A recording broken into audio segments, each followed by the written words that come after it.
What's up, y'all? You know what time it is? It's about to be that time.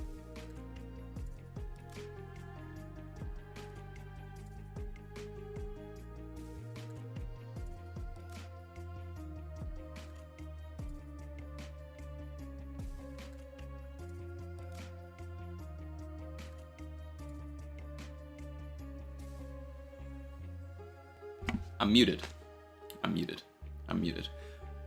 We're back. All right. You loyal.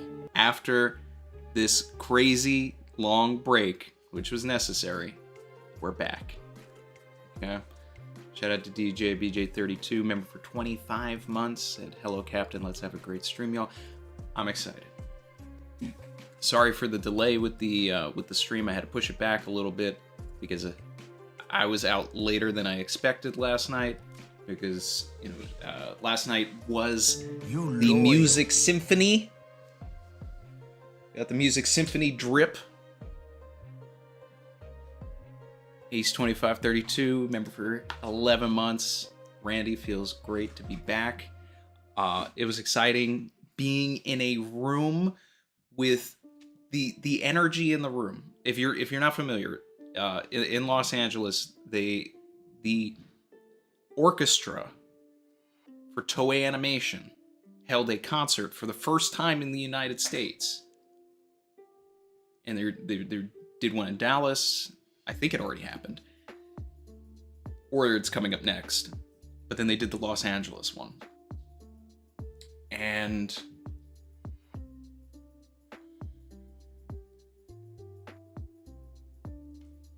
I wish I had a green screen of the Antonio Banderas meme, you know? It's like at the computer and like it was so good. It was so good.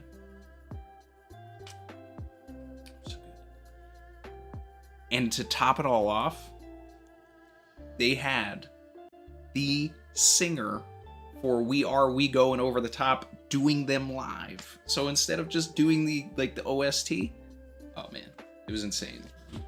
It's the program for it.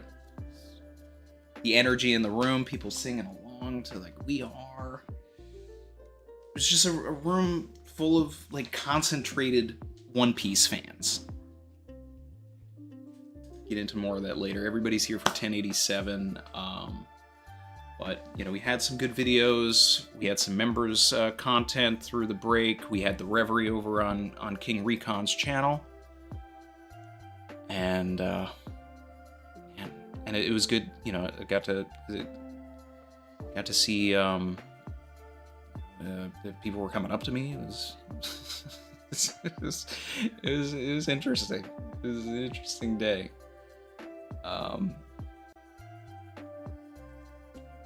And I'm ready for this peak, guys. Alright. We're over on Viz. You know, we're Zolo-boys. I know you guys have had this chapter since, I think, Wednesday. But we're here. I'm looking at the first page.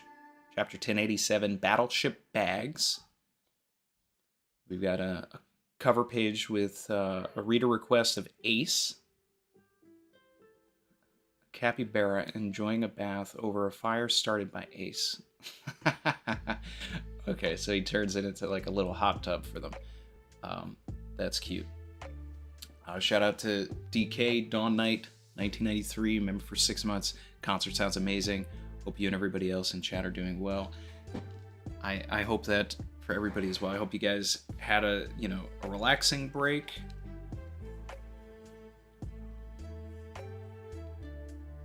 I did. Just get to catch up on some family time. You loyal. Which, I mean, in general, I've been doing anyway because I'm doubly unemployed because of the strike. Now, with SAG striking, that's double strike. Let's see. Alright. OST is going.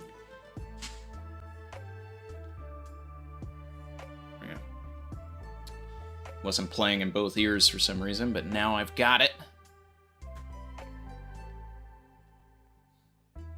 Brand new? Brand new? And Django?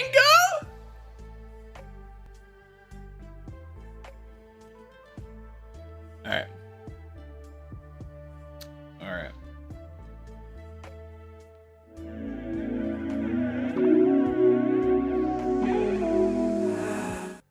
I had to hit the Ascension button just because we're back, but also, yeah.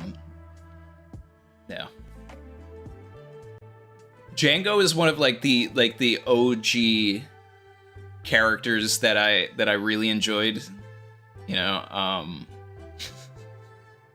like when I was like first getting into the series.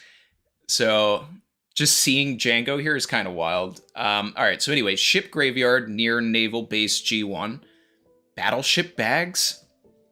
Yeah, instead of punching bags, those marks come from punching the armored hulls of the battleships at this scrapyard. Oh, is this gonna be... Is this like just some Garp gas? Are we gassing Garp?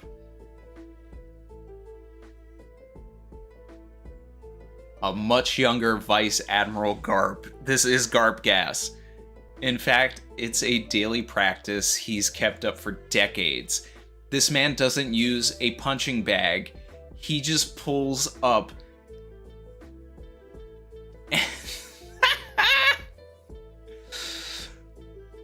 Why are there two? The other one was for his apprentice, former Admiral Aokiji. Oh, we got the Kuzan gas too. Kuzan was out here boxing battleships also? Alright. It's about to get spicy! The rule of battleship bags is that you can't use hockey or powers! Yo, the gas is insane right now.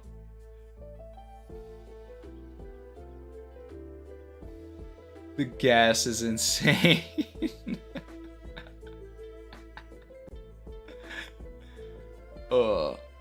The strength of those heroes wasn't gifted at birth. What do you mean by that?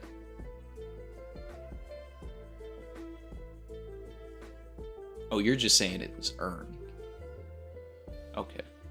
I thought we were getting into something a little more out there. He's just saying they worked for it.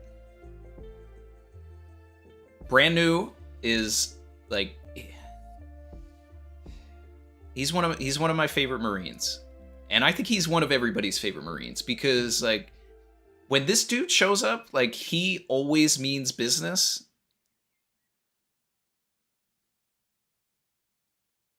Or he's dropping bounties. And today he showed up because he means business. We're back at full of lead. You got to follow up the Garp gas with full of lead. So let's switch the background to Hachinosu. We're here.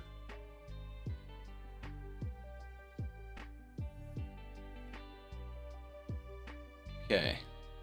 San Juan Wolf got knocked clean into the water. How does Garp do that? Haul him up to the air before he drowns? But how? You call this guy a legendary hero? Drunken Spitfire. Garp is boxing the Blackbeard Pirates. This man gave San Juan Wolf an off-screen shorty you can and knocked him into the ocean. All right.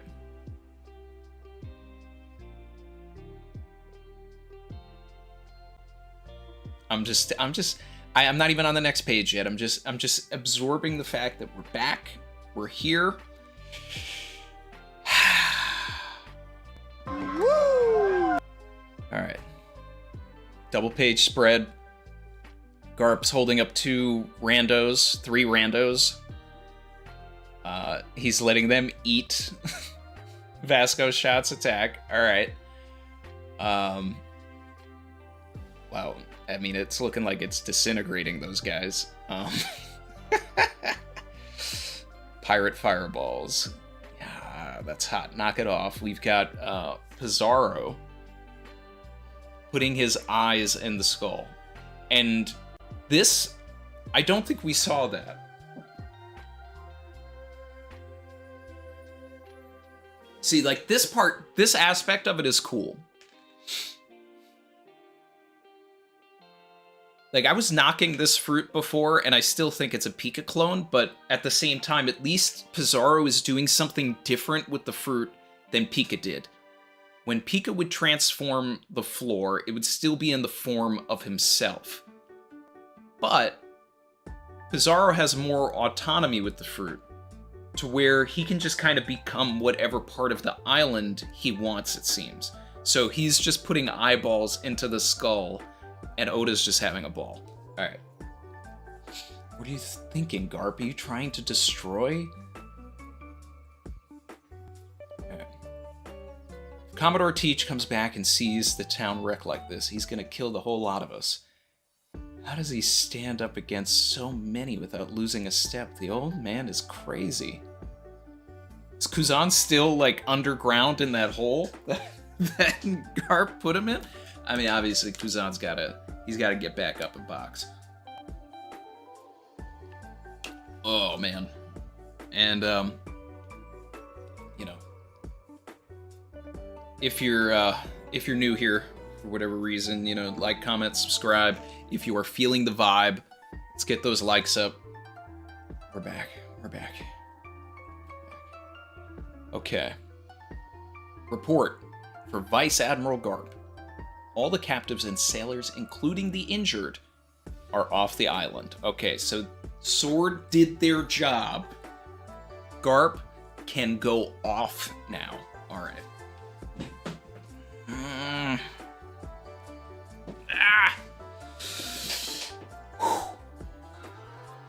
All right, hang in there, Hibari. Take your time thawing out the frozen. I hope Captain Kobe's okay. Ready to sail as soon as you are. Pull back, we're done here. There's a lot of Whitebeard energy right now at the end of the war. My man, Prince Gruss in the back with a clay mace?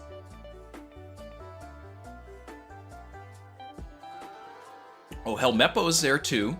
Is that Kobe? I think that's Kobe. So not everybody is on the ship. He's still got some people with him. All right. Come on, Kobe Cruz Helmeppo. Yes, sir. This place lives up to its reputation. There's no end to the pirates swarming out of it. This panel. Oh, this panel.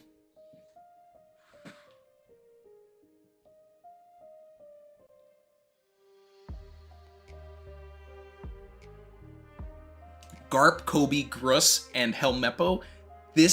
I love this. I love this. And Kobe, tell me Kobe doesn't look like Luffy from Marineford back to back with Ace in this shot.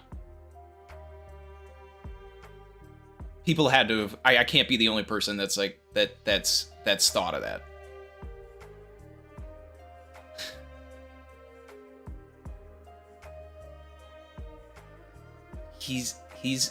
It's like he's positioned like Luffy, but his hair looks like Ace. So it's almost like a mirror image of it.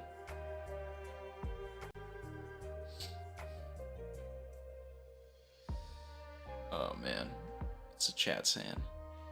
Vazu said 3 future admirals right there. I mean, that's some Gruss gas for sure, and some Helmeppo gas. I mean, Kobe's definitely going to be an admiral, but all right, let's see. Listen up, boys. When I say the word, run for the shore. Just make it out alive. Go. Whitebeard energy. Ooh, this is not boding well for Garp. All right.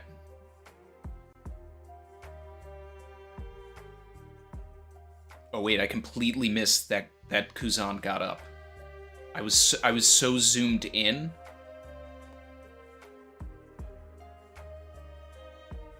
that I missed a whole bunch here.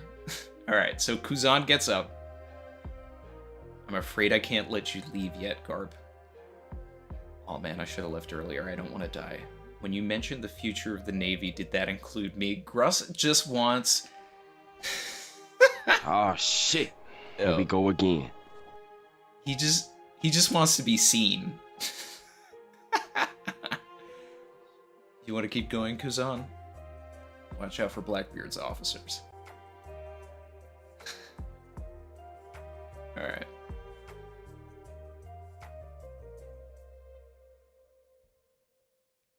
Okay. Eek, someone help. That's gotta be a plant. Is that gonna be somebody real? Is that a real slave or something here? Alright. Oh no, we didn't free all the captains. Hang on, I'll save you. Thank goodness we didn't leave yet. It's a trap, you fool. Yep. Tee-hee. Huh? Ooh, squad moment. We didn't see Shiryu make a move yet.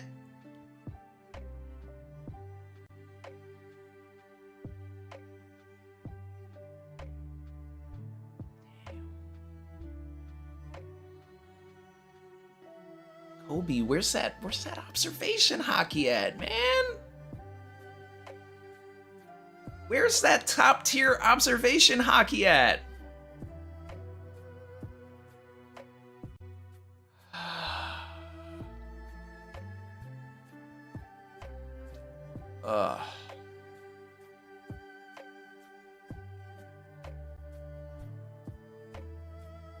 Damn.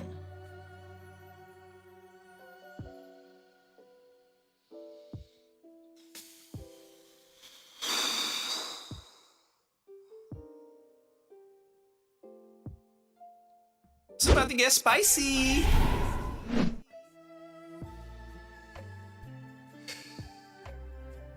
What? The sword is still in him, and Garp puts Shiryu in the ground. Oh, man.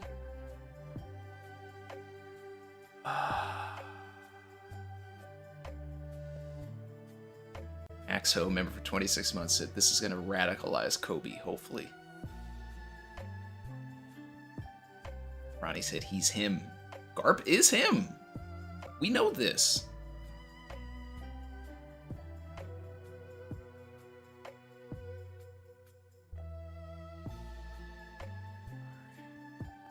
Small-time impel down thug. Invisible man, Shiryu. He ran Iron Garp through with his sword. The old man's weakened now.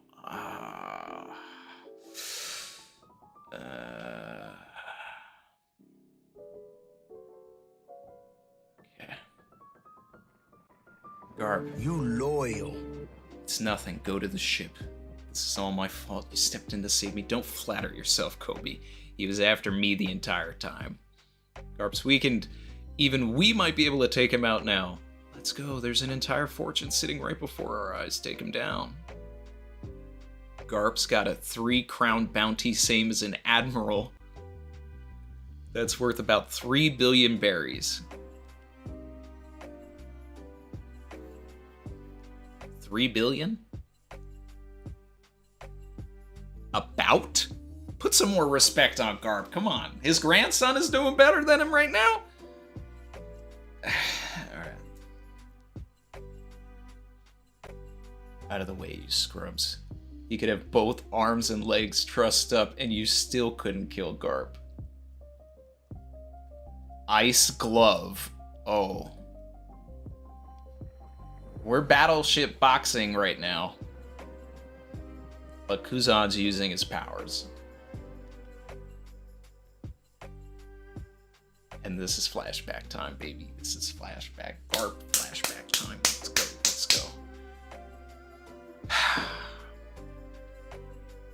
Okay.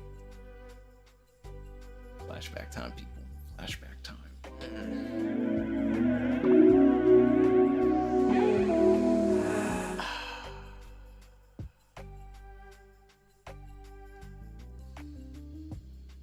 Apprentice, don't tread on my freedom. Learn from the Navy instructors. I'm done with that. I'm ready for the next level. Take me on as an apprentice. Shut up. Buzz off. You better not use hockey. It won't help you learn. I can't even use that stuff yet. Can't believe my son's a damn revolutionary now. This better keep going. Now my grandson says he'll be a pirate. I won't stand for it. Why is that my problem? Kuzan, let's have a snack.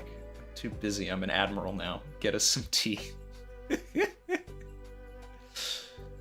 You raised a formidable foe. Consider yourself expelled, you dunce. Oh boy. Oh, the classic anime, both of them hit each other at the same time.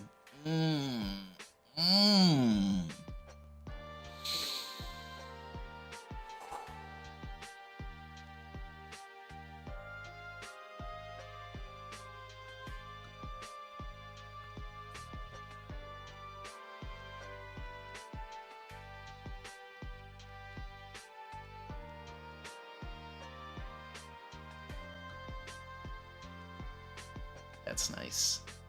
That's nice. Pizarro's just watching. Vice Admiral Garp. Alright, they get thrown away to different sides. Yeah. Your chances of escape are meager to none. You're on Pirate Island, where the stream of pirates never ends. Think that ship off the shore is safe? Allow me to demonstrate the power of the Isle fruit. Oh, what are we gonna do? How's Oda gonna kick this?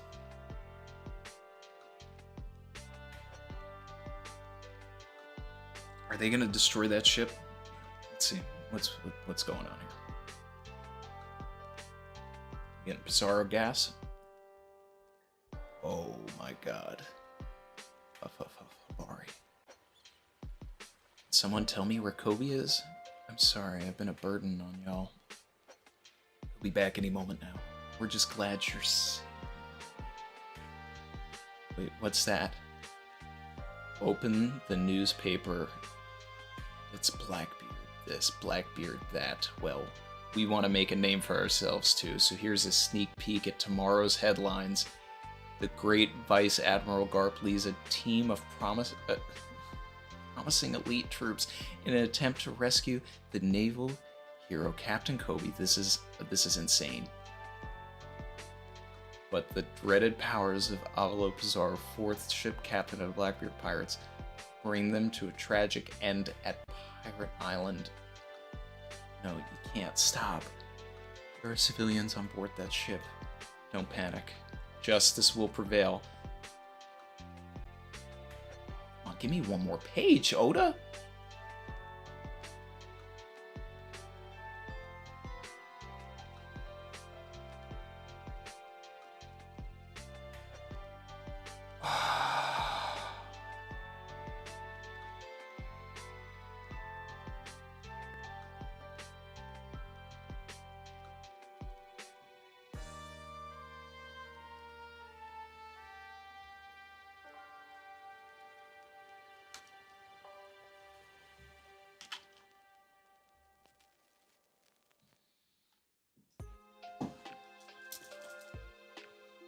Oh, man. Oh, wow.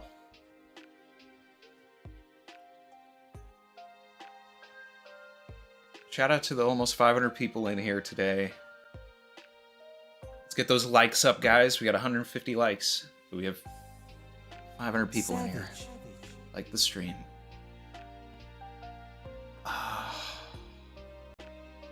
Come with me if you want to live. Alright. Savage. Before I get into the chats, before I get into everything, let me think about this. You guys have been talking about it for a couple of days now. All right. You loyal. So much Garp gas, so much Kuzan gas.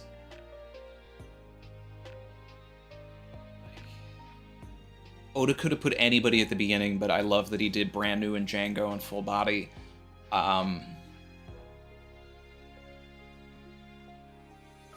He's really gassing Pizarro as well. Like, this is definitely like Pizarro's shining moment here, especially, you know, just getting the everything on the last page here. So many Marineford vibes right now.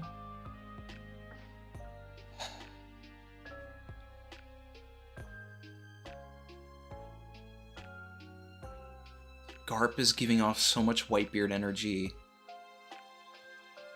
Basically had a Squard moment almost, but, you know, not with a betrayal. But, I mean, I guess kind of, because there was somebody that was fake out.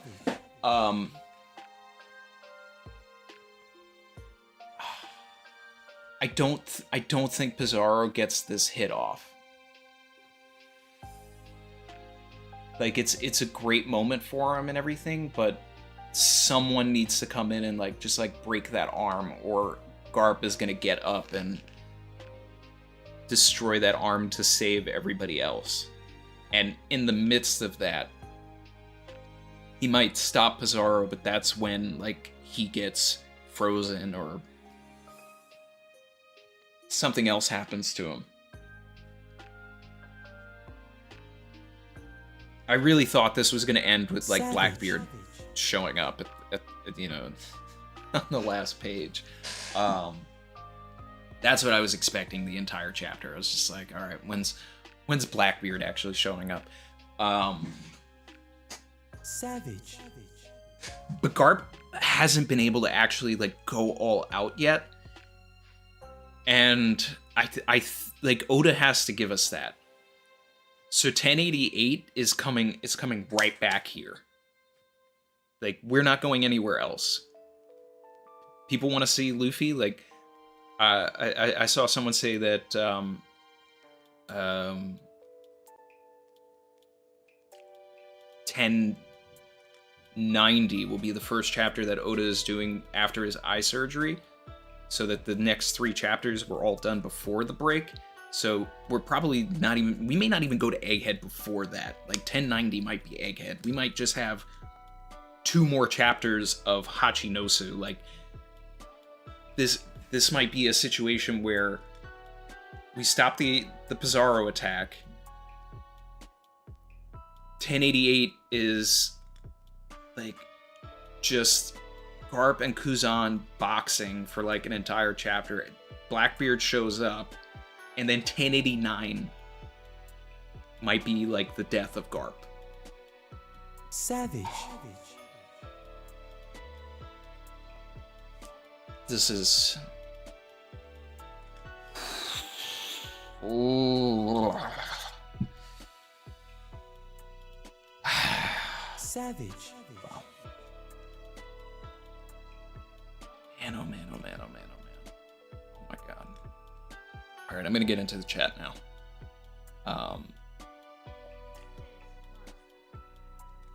You loyal.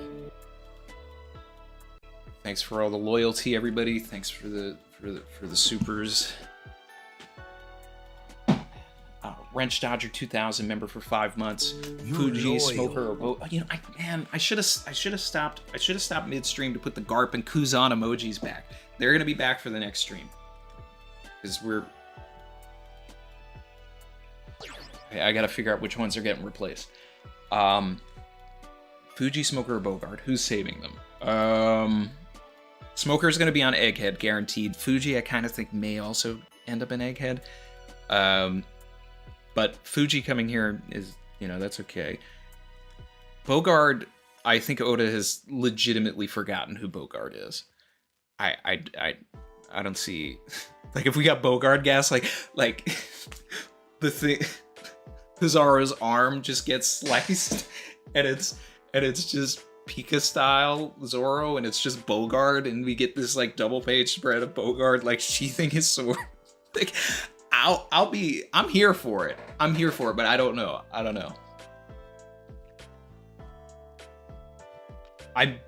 Bogart is in the chapter?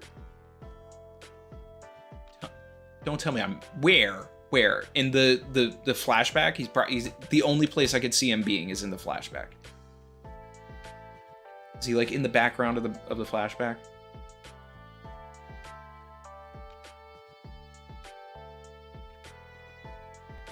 You loyal. Where is Bogart? I'm going through this chapter now. Hold on. Like, did we remember who Bogart is? Oda, finally?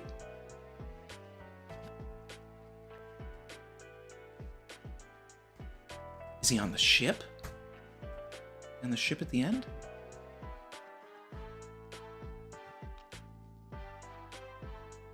I want to find him.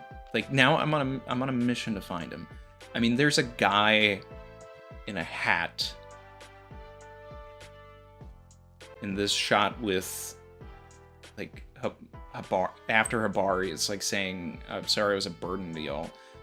I don't know. I don't know if that's him, but we don't know what. Maybe he changed his hat. I mean, is that what everybody's saying? Is that the thing? Because that doesn't really look like a Casablanca version of him. Looking in stuff. If that's Bogart, that's crazy, but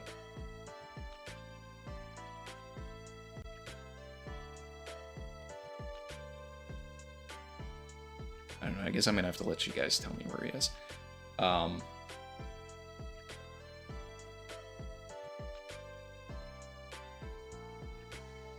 Chat saying page 4.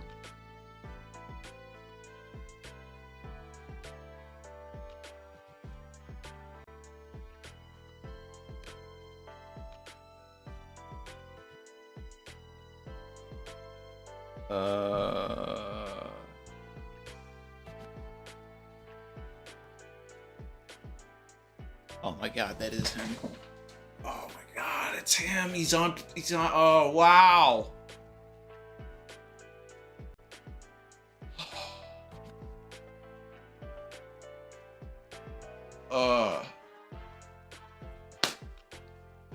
If like, I want to, I wish I could do it without getting copywritten. Like, I just want to play Return to the Mac in the background right now. You loyal. He's in the chapter. Oh my god! I even looked at this panel, but I didn't look I didn't look over there. That does look like Bogart. That looks like him. Oh my god. Oh my god.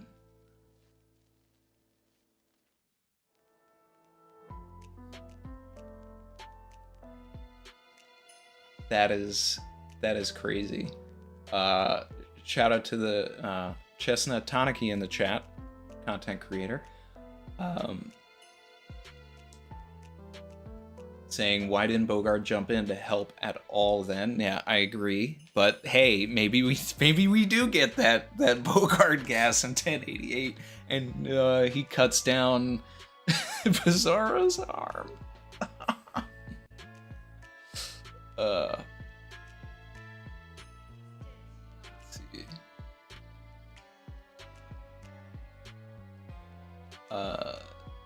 V Peak Fiction member for 22 months. Garp is like Luffy, he won't accept death. I agree with that. Okay.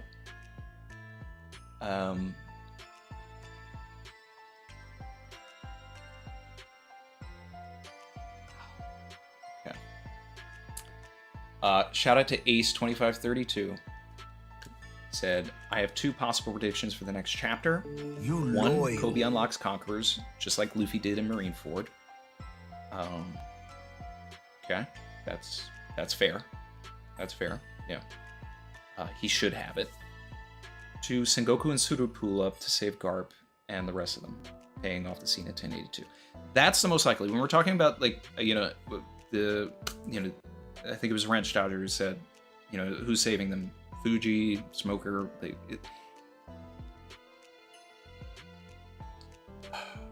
Suru and Sengoku are already being set up to come to full lit. But what I need first is a scene where they run into Beppo and Law.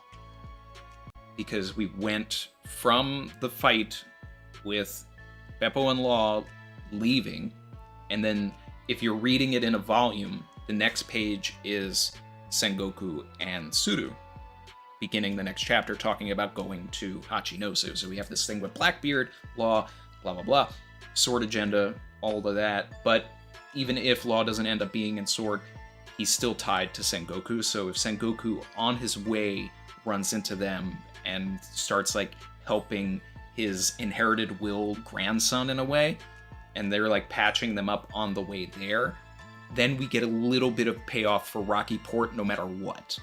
So that's what I need. I need that.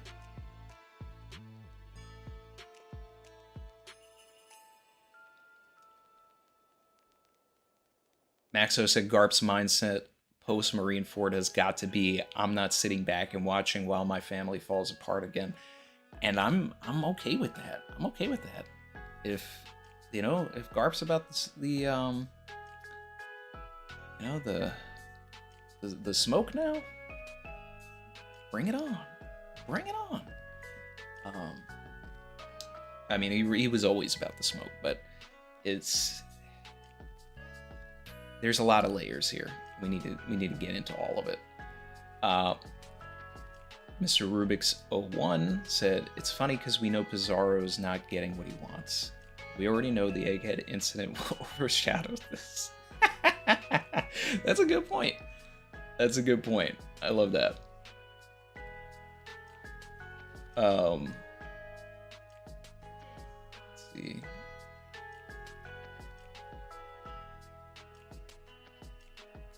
Eaglin said, this chapter confirms Dragon is Garp's son, right? Well, that's a good point.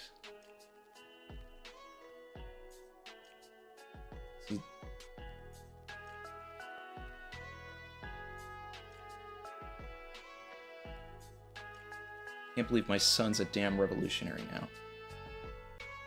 I want to know like the exact translation and if he like literally said that, because I still love Dawn of the Worlds, like, Rox is actually the other grandfather theory, It's just funny because I feel like Dragon looks like nothing like either of them. Savage. Shout out to Damien's Solidarity Forever, Randy. Appreciate you. Thank you. Guys, this I want this, I want this strike to end soon, but it's got to end with us winning. Swaboosh, member for 19 months, said no way Kuzan's letting a boat of slaves get wrecked. That's a good point. That's a good point. Does Kuzan continue to box Garp but freeze Pizarro's arm? Like, no. Don't hurt the civilians. But at the same time, he's been just like chilling and letting these. Oh man, this is like, it is. How Kuzan reacts to this is going to be really important because of that scene in Ohara where Sakazuki got rid of the boat. Oh man.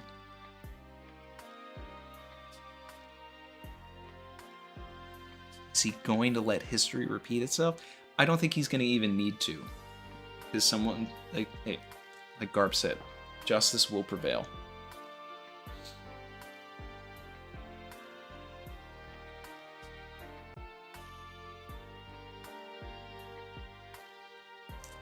Neil Diaz, member for 26 months, said, what if Katakuri appears looking for pudding?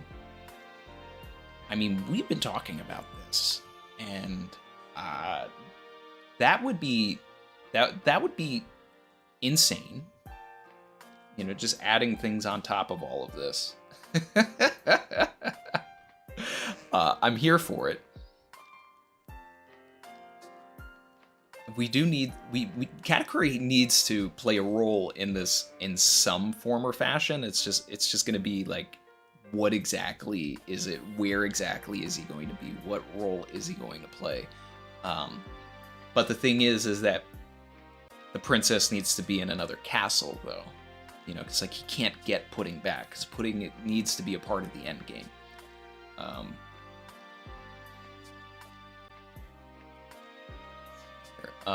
David Cott said Garp is chilling because he trusts his right-hand Bogard. You missed him in page 4 to handle Pizarro and give him the Kaku Pika treatment. Then David Cott also said next chapter is going to be titled Bogard, the Sword of Justice, or the Leader of Sword. Mark my words, buy Bogard stocks before it's too late. Look, I love Bogard, but I don't know. Leader of Sword, I know that's Parvision's theory. It's out there. It's out there. It's out there.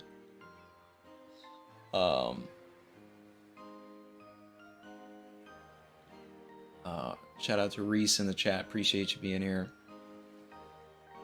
I'm seeing people bringing up Moria. A lot of Moria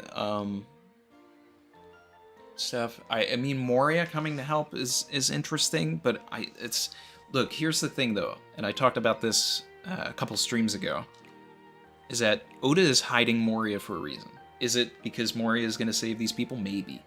But I think it's one of two things. One, Moria is on the ship that's going to Egghead. And he hasn't been there the entire time. That's why Perona couldn't find him. So we see Perona hand off the keys like, hey, go save Moria. Kobe may have like tried to find him and been like, I don't know where this guy is. Because maybe there's something more to the Kage Kage no Mi than, you know, we know, and maybe that's part of it, right? And it's like Pudding and Moria become part of the Egghead incident for whatever reason. Or I want, because of the Perona connection, we've talked about this, Moria in Cross Guild, we get Perona back with Cross Guild, so maybe they just, like, they already left. But it's just, what do we gain from a Moria redemption? Just, I don't know.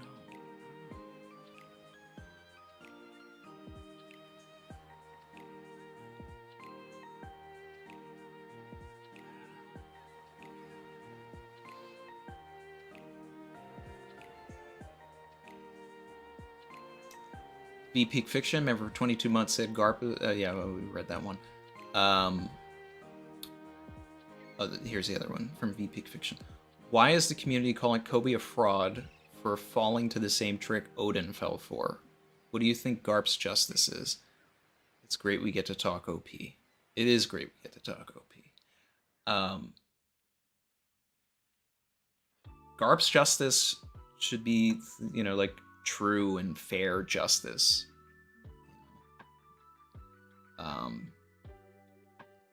Honorable justice.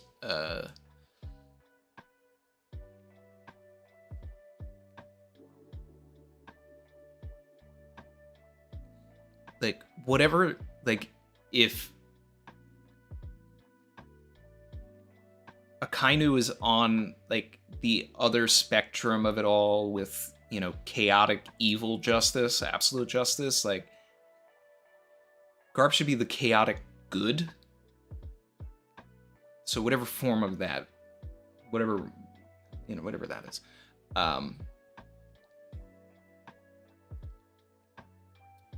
Chestnut Tanaki said thoughts on Moria joining Cross Guild. But talked about it before. I saw the super.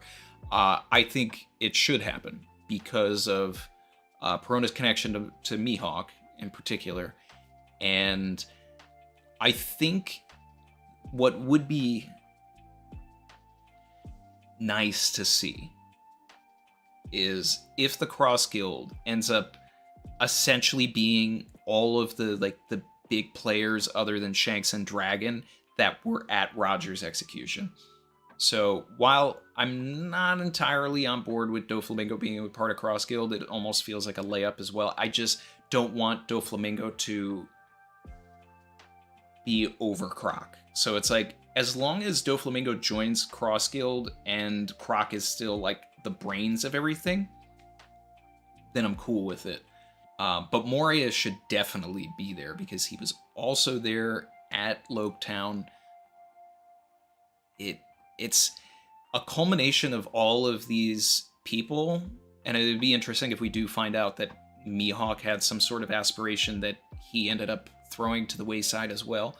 But Crocodile wanted to become the Pirate King, threw his aspirations away. Moria threw his aspirations away. Doflamingo, yeah, I mean, Doflamingo kind of settled as well. So it's like all of these pirates that settled, and then it's like, okay, now we're actually going for the One Piece.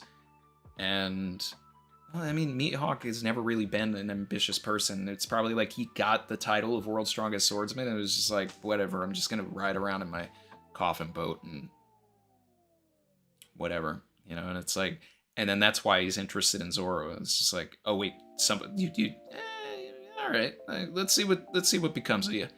I'm bored now, so maybe in a couple of years you'll ripen, and you know we'll have a good fight. And that's like, that's kind of his life now. He's like, I'm at the top. What am I gonna do?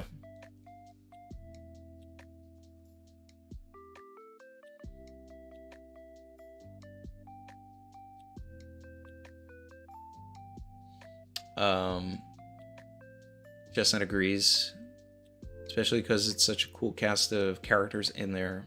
Since Stovy's probably going to join up in there too. It just it has to see like what is what's going to happen with like this Impel Down 2.0, because it's going to happen. Like Dofi's going to break out. Everything's being set up. Marco's being basically forced into saving Weevil, and that's going to end, and that's going to result in Doflamingo getting out as well. But I'm just waiting to find out who the other person that's in Impel Down that we don't know, that is like really close to our people. So that's what we need. We need like a central figure to kind of drive that. I don't know who that is yet.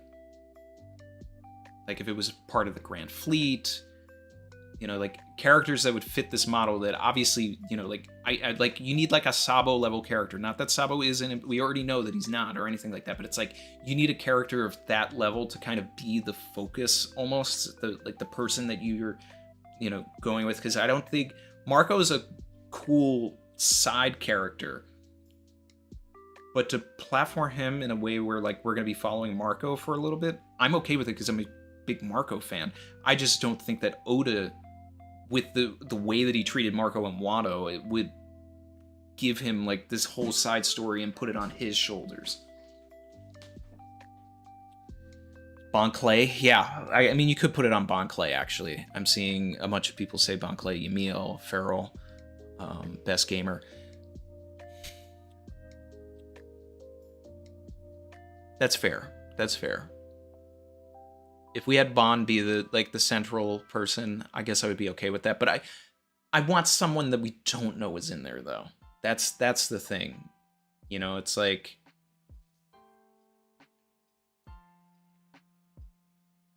that's why I was saying, like, I would have loved a situation where, you know, and if we don't get Impel Down until after Egghead, like if we do the Smoker theory where Smoker comes to Egghead and turns on the government because he doesn't want Vegapunk to die, right? Because Vegapunk saved all these children, so that's like against his justice. But then Smoker gets captured by, you know, his comrades and thrown into Impel Down for betraying everybody. Like that's the level of a character. Like, okay, I can follow Smoker through this.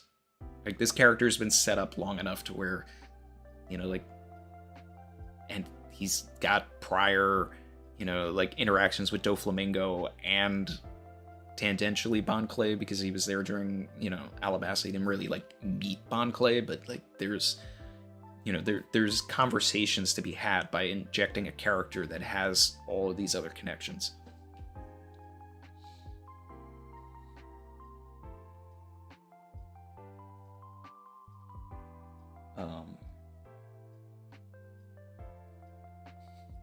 Orange Dodger said, Chapter 1088, bow down to the bow god. B-O-G-O-D.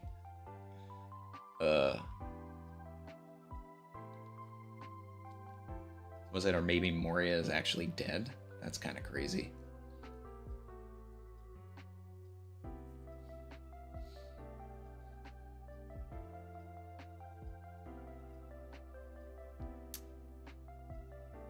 Guy Dan DeCarlo's in the chat. Channel artist. Wait till you see what he's been cooking up for some of the videos that are going to be coming out soon. The art is great. Where do we go to Elbaf then? I mean, it's after Egghead. You know, it's like kind of like a recovery arc. So after we deal with the incident, we go to Egghead to we go to Elbaf to kind of recover. We have a little bit of a thing there, and then we get back on track.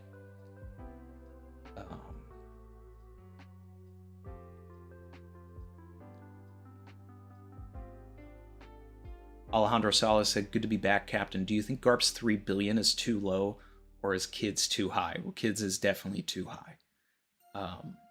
And so back to the concert last night, right? They basically like, and this is going to tie in, guys. I'm not just like doing a sidebar for no reason.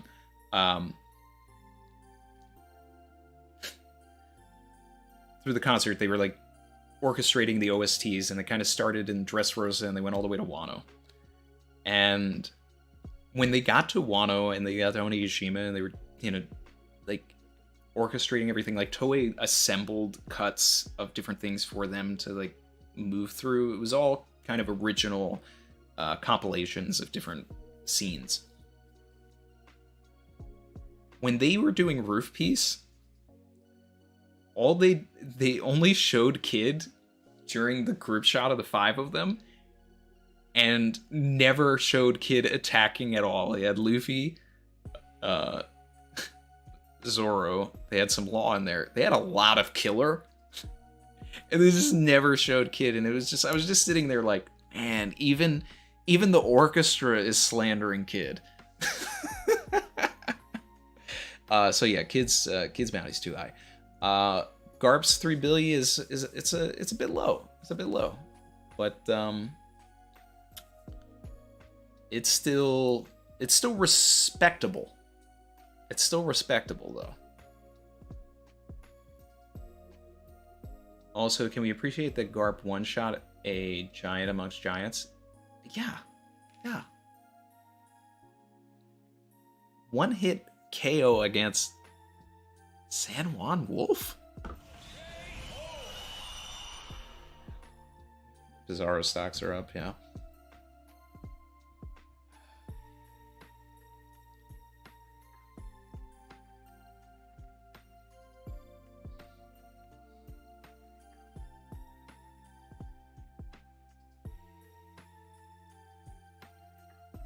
Let's see. Ronnie said, please peep Chestnut short. Like I just posted. I don't want to derail by moving away from everything just yet, but I'll save it. I'll check it out like towards, you know, when we're like winding down, because I feel like we're still cooking right now.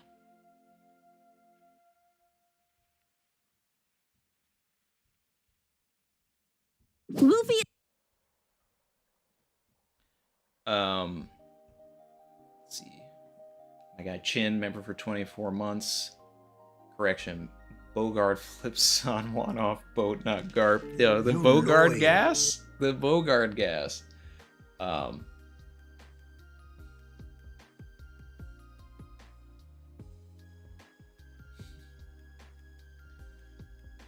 Okay, Saeed Abdo.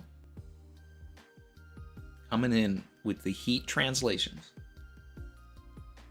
I can confirm that in Japanese, Garp used the word Musko. Son. Alright, so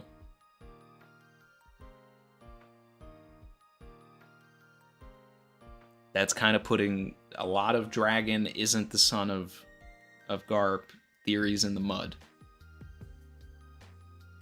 Now, Saeed, if he was a son-in-law, would he use the same word? You know, if they were so familiar, like, are we saying definitively that we're done? Now, not saying that I have a lot of stock in this, you know, one way or agenda or anything. I'm just trying to understand, because I do like the theories about it. But I don't really care which way.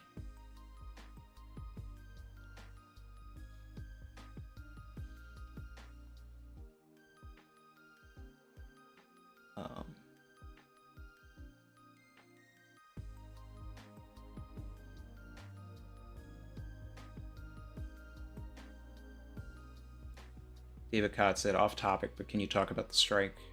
I really read nasty stuff about these big Hollywood companies. I mean, I do want to stay on, you know, on topic with everything, but I'll look. Things in the industry need to change. When streaming came into, you know, the ether, it disrupted the entire platform. The way Hollywood is structured, the way that, like, I've gone job to job, you know, for the decade plus that I've been working, is like, I'll work, then I don't work, then I work, then I don't work, you know, and the length of time in between jobs is varying. Now, most of the time, look,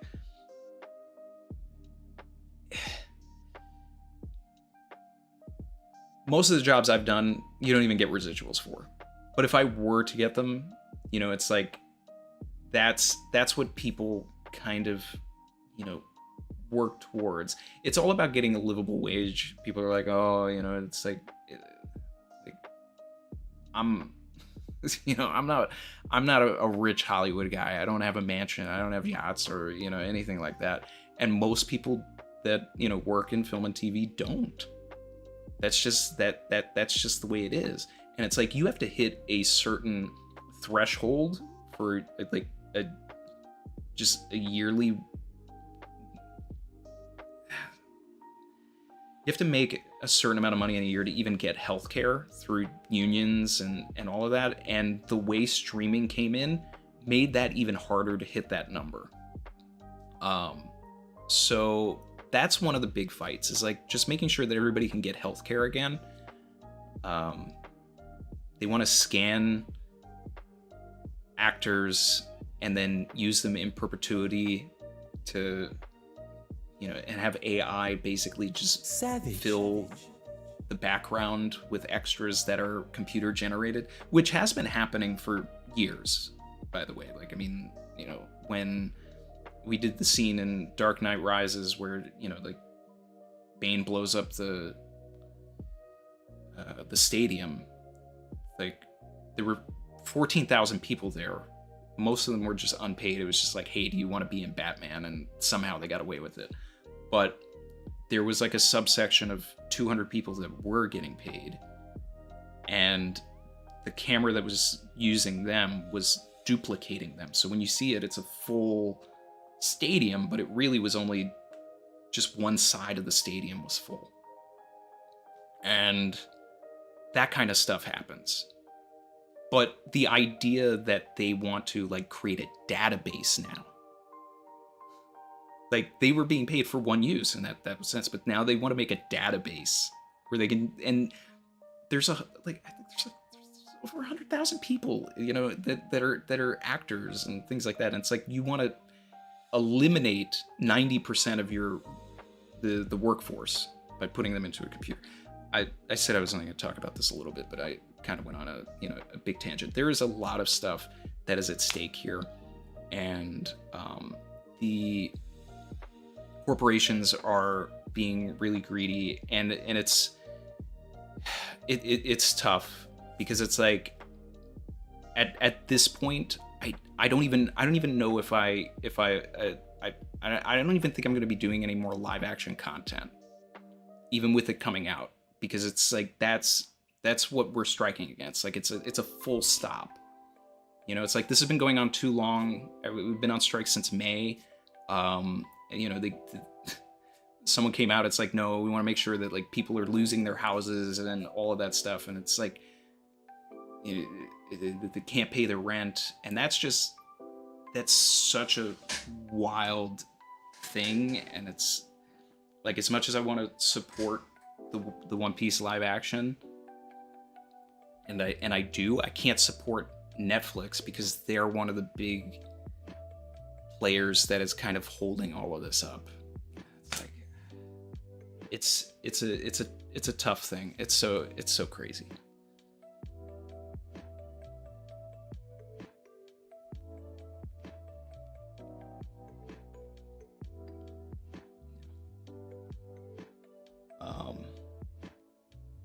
I could go into it a lot deeper, but you know, let's stay on One Piece. Let's stay positive. You know, my guy Dizza said hashtag killer can do it as the Chaka can do it. Yeah. Hashtag useless D mid. I don't even think he deserves that D, man.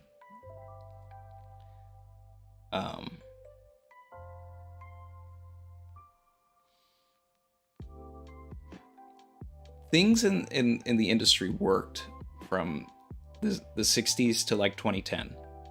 And then these companies like Netflix and Apple and Amazon, like they're getting into making content. Like some people are passionate about it, but for the most part, they are tech companies that are just after a tax write-off. So it's that's why they're funneling this money. So they don't really care about the people. That's what that's what them not coming to the table, and you know, that's what it tells me and a lot of other people. And when everything was run by studios and unions and everything, things worked and it made sense, and it was still grueling, and nobody, you know, like you have to be a masochist to even be in the film industry in the first place, because you're just working like crazy hours and all of this.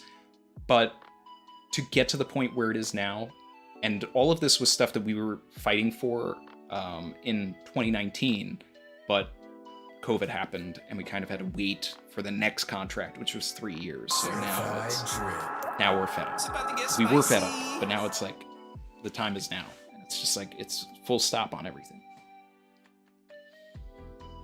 RS said, for the strike fund, at least we have chapters again. I appreciate you, RS. Thank you. The W's in the chat for RS. I thank you, man. Emil said, what if the real Kuma ends up at Impel Down? Now that's someone I could ride with too. Like if Kuma is on board there, I will ride with Kuma. Yes. But I think Kuma's gonna die. Maxo said, props to you for the strike. These suits aren't looking out for us. Keep fighting the good fight, my guy. I'm there on the picket lines. I'm there. And I'm there for both unions. I got my son.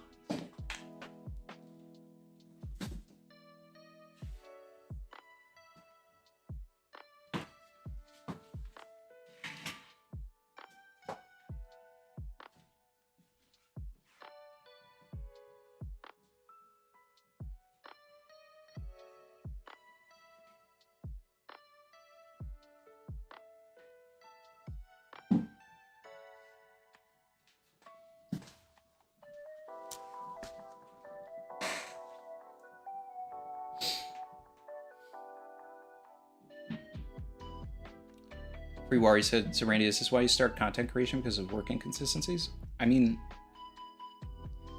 so yes and no. So technically, you know, like I was doing a little bit of content creation before COVID, but it was like I kind of kicked up during COVID because of the work inconsistency, but I didn't do it for any sort of monetary reason. Like I did it for, you know, it's like the fun. You know, it's like when you start out in the first place, you're not making anything anyway. I just wanted a community to talk about One Piece, and I had a lot of time to finally do it. But it came from the inconsistency of work because there was no work during COVID.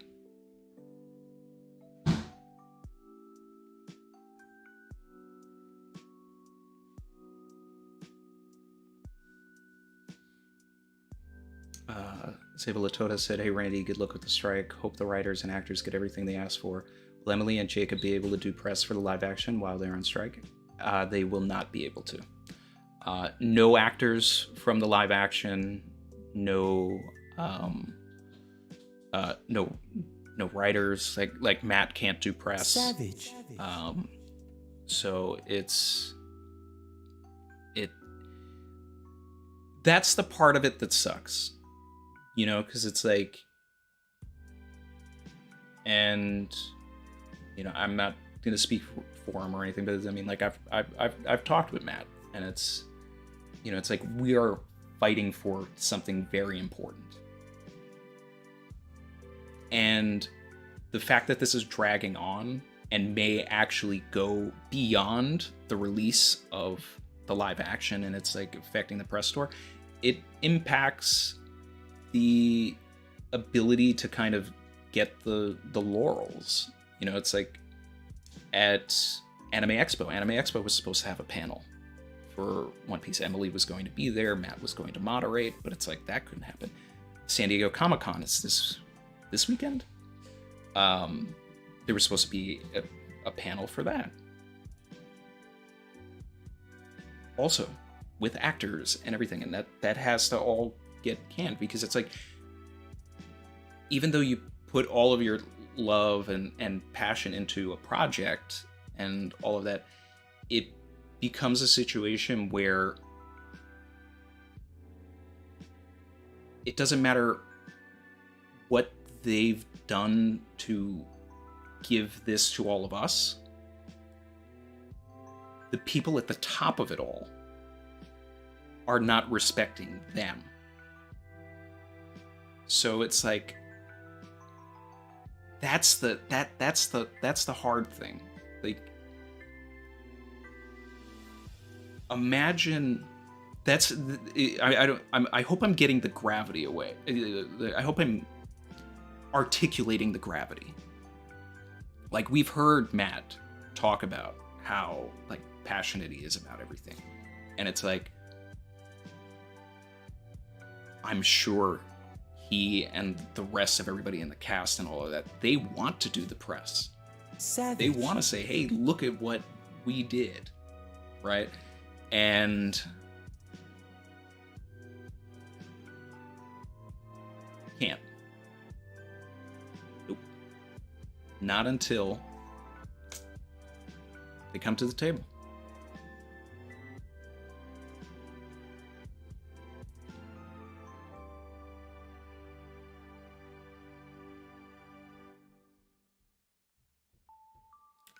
Shout out to Adamisk, who said, Emu is Valentina Cortez from 1988, The Adventures of Baron von Munchausen, with Maria I of Portugal, Maria the Mad.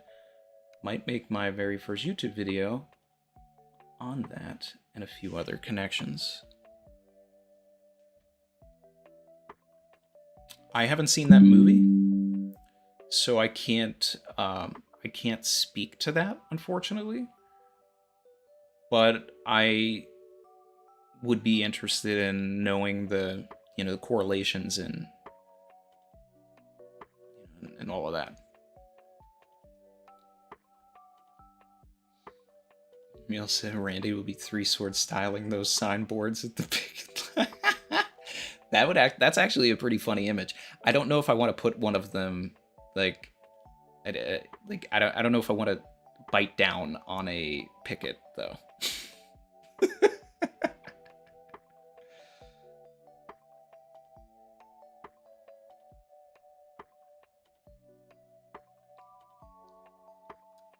Harry G said, glad we're all back to talk One Piece. little extra for the strike fund. Appreciate you, Harry. Thank you. Made another dono to the Entertainment Community Fund earlier in the week, too. Wish you all the best and hope you reach the best outcome possible. Thanks. That's awesome. Appreciate that. Adam has said, can't wait to hear Randy's opinion on my super chat. I wish I had a more informed opinion on it, but I did take a screenshot of that super chat so that I can look the movie up.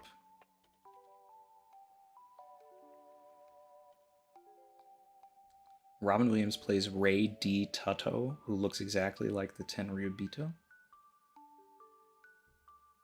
Interesting. Interesting.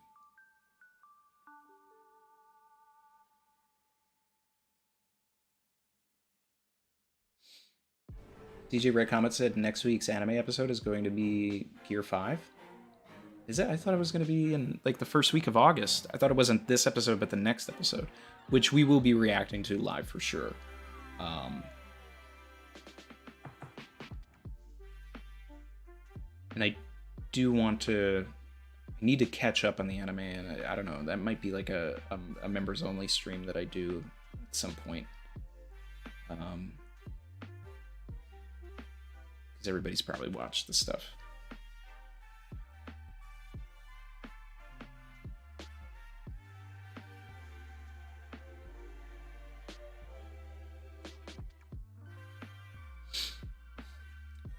Chin said season 2 might not come till the strike ends. Nothing is coming until the strike ends.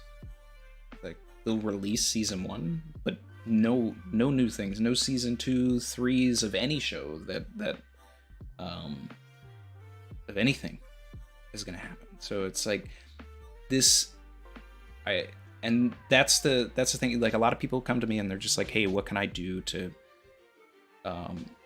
help support and and anything like that. Like, that's the way to support is to to be an ally, to voice your opinions vocally against the companies, like pressure them into coming to the table. Like some of the rhetoric that we're getting is like, hypothetically, if we went to go see Barbie and Oppenheimer, because obviously, like, a lot of people are still going to see it because there's a lot of hype around the films. Don't post anything about it. Don't do the press for them. Don't engage in that way. Don't talk about new things that are coming out, because that's once they realize that there's so many voices in the world that are like, what's going on, then I don't know, maybe they need to get hit in the pockets, these corporations, before they're gonna change anything.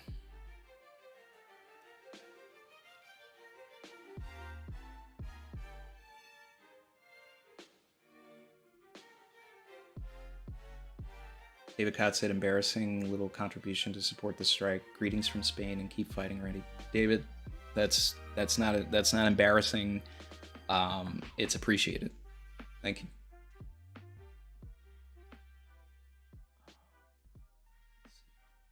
Oh, the anime is on break next week, said Harry G. So they're building the anticipation. Savage. Shout out to DK. He said, hang in there, keep on pushing. This fight is important. It's not just for this generation of writers and actors, but also for the next one. Exactly. And the one after that, there is no content without writers and actors. That's the whole thing. Because another thing is, like, when it comes to the industry, like, even though I've been working in it for, over a decade, like, I'm not at some high tier. Like, I'm still, like, bottom rung, lower level with everything. And the way that everything is kind of designed now is against the people that are coming up. It's also a reason why it's been difficult for me to rise up, because of the way that the business model has been had. And that is one of the big changes that we're fighting for as well, is more opportunities for new voices. So that's an exciting thing that, you know, definitely fighting for with all of this as well.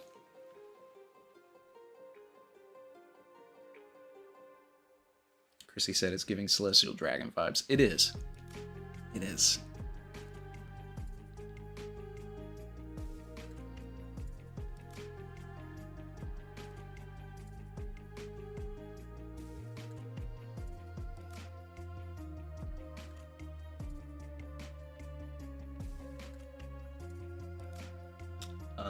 Let's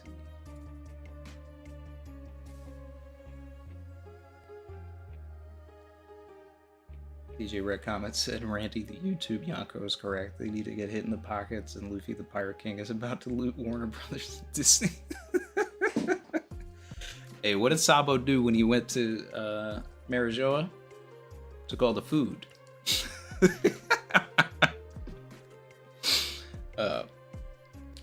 But here's the thing, though, right? And I want to stress this because we've been having a conversation about it, and I don't want anybody to get the wrong idea and you know, say anything crazy or do anything. We are the savage pirates, but we are sophisticated savages. We are sophisticated savages, okay? And that's something that you know, there's a lot of like people that are really angry about this, and rightly so. But some people are letting their anger get the best of them, and it's not a good look on our side. And some people are getting angry on the other side too, and it's definitely not a good look on there. You know, and some of those people are having interviews and letting their frustrations be known to us. But it's the professional touch. Professional touch.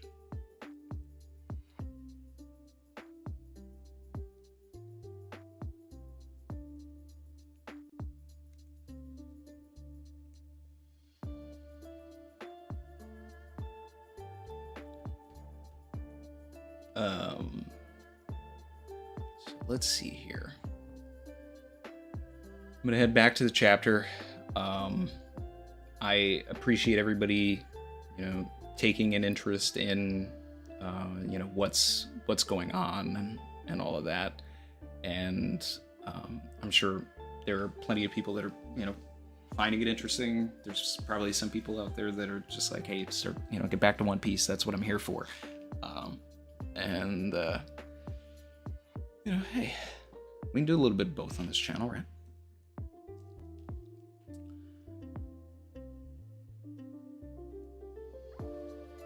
Let's see. I love that we have a bounty for Garp. Like, that's just, you know, it's just something, because I'm looking back at the chapter now. I'm like, you know, trying to get back to some One Piece here.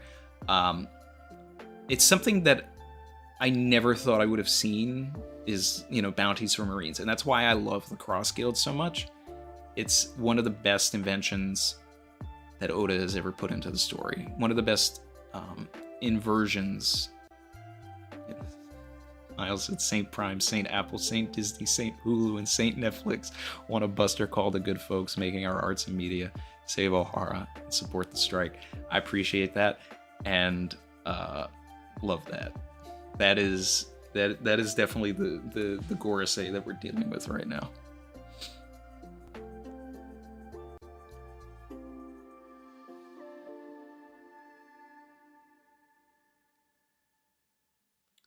Jordan said, Randy, is the Garp pack coming or not? It is. Unfortunately, it is. But it's Savage. it's gonna be great. It's gonna be great. I just I'm sad that Luffy isn't there, is the thing.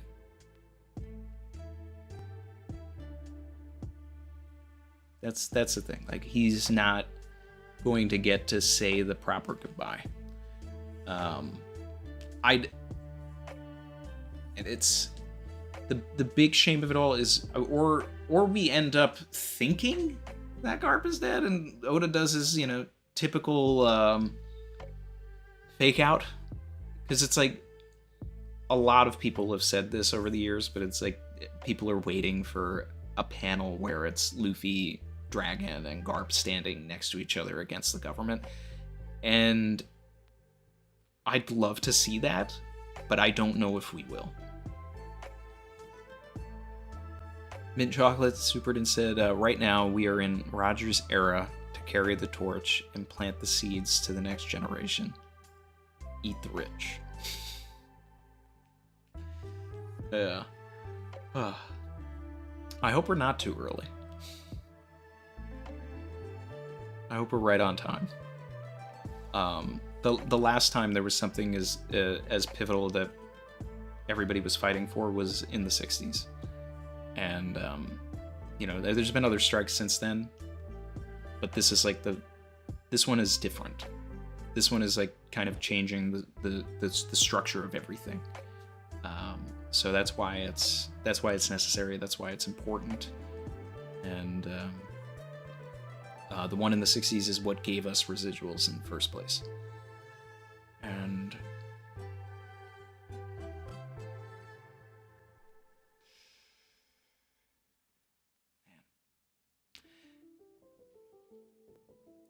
let's see.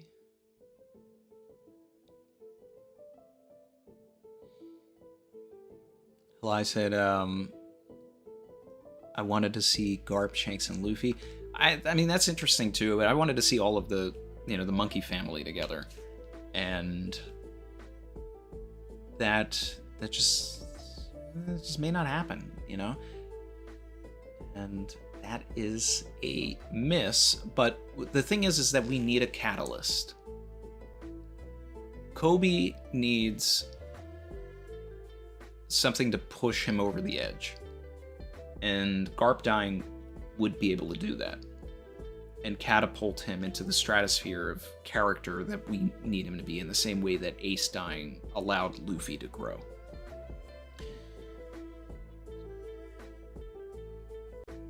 So that's what we're dealing with here. But instead of playing it like Ace, Oda's playing it like Whitebeard. And that's the interesting thing here. Man. But it's like, what game is Garp playing? Because to me it's so obvious that Kuzan doesn't believe anything he's saying, and he is just Sword, and he is really still aligned with the government, but this is like just a Snape and Dumbledore, you know, situation to me. But Oda's really playing it like Garp actually believes Kuzan in this moment. And I mean, and I think, you know, you have to do that, but I'm just like, where are we on that fence?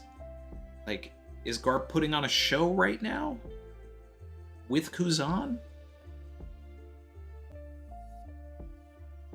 Or is Kuzan the only one that's putting on the show? Because I just can't imagine that Garp would not know that Kuzan is undercover. Did Kuzan react to the Shiryu stab? I need to go back to that.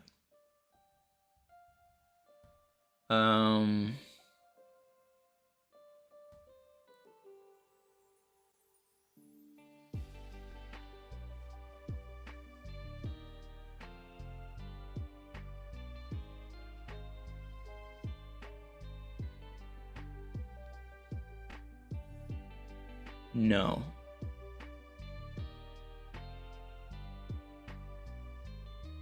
But so Garp gets stabbed. We have this stuff with Shiryu. We get Kobe's reaction, and then the next time we see Kuzan, he's running towards Garp. And a bunch of pirates are going to go after Garp to kind of take advantage of it, and Kuzan could be interpreted as Kuzan getting in their way. Then we get this flashback, so there's still a piece of Kuzan in there.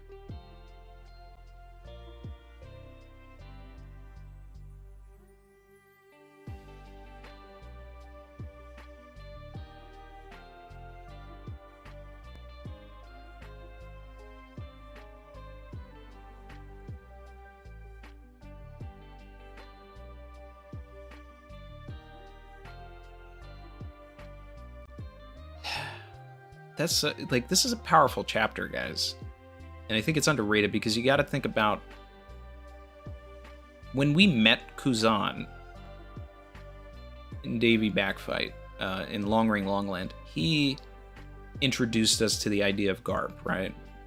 Because he told Luffy, like, hey, I owe your grandfather a favor. We still don't know what that favor is, but maybe it's training him. You know, maybe that's the implication now. But maybe in the next chapter we actually finally learn what that favor is. Like maybe it's something bigger, maybe it's something better. And when we get to, you know, post Senny's lobby, like Kuzan and Garp are hanging out. Like this is his apprentice. This is the son that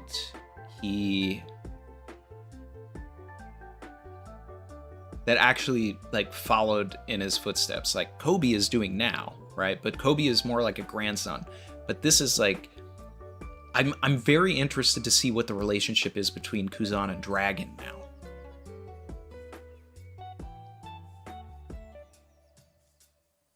Because Garp is literally Kuzan's Shanks for Luffy. The way Luffy looked up to Shanks, Kuzan looked up to Garp. That's what we're seeing in this flashback. He comes in, I want to be you. I want to be like you.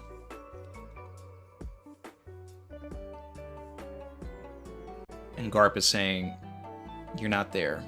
And then he's sitting there and he's training him. And then what does he do? Just like his son, just like his grandson, they turn against the government. But the thing is that Garp hates the government. So that's where I get so confused with everything, and that's why I want Garp to be the leader of Sword and like secretly trying to get rid of the government, because it's just,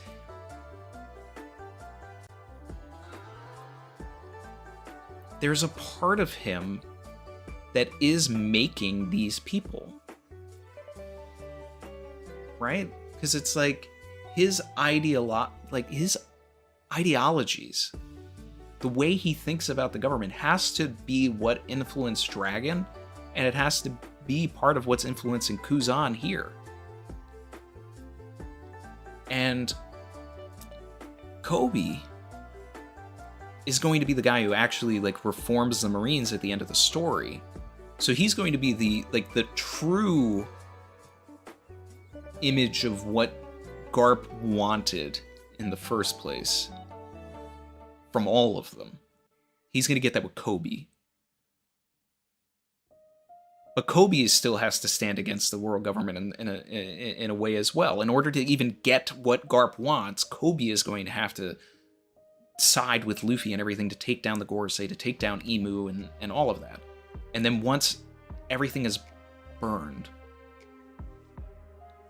Once Marisha is ashes, you have my permission to die. you know, like, it's just, we need to burn it down. When it's ashes, that's when it can be rebuilt. And the next chapter has to be telling of the relationship between Garp and Kuzan. I need more of the flashback. I need to know what the favor was.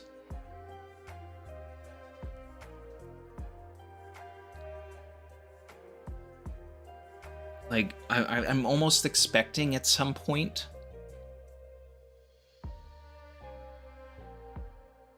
that it becomes like an Obi-Wan thing, where at one point Garp is just going to stand still and take everything, so that everybody else like sees it happen, and like Kobe is the Luke in the situation here, and everybody gets galvanized from it.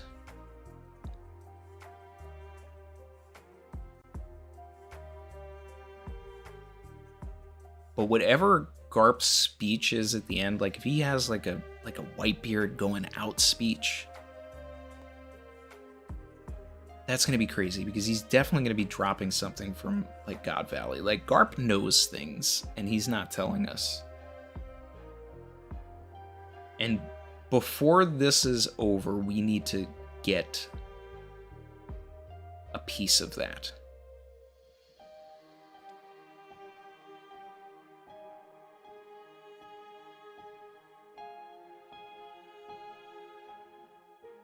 That's my rant.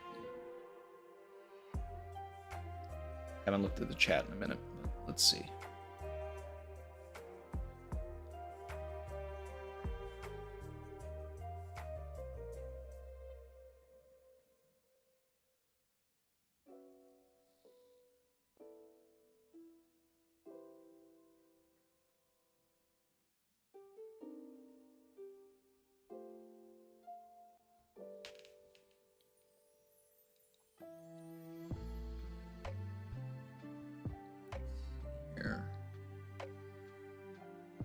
Moria takes Garp's shadow. That's crazy.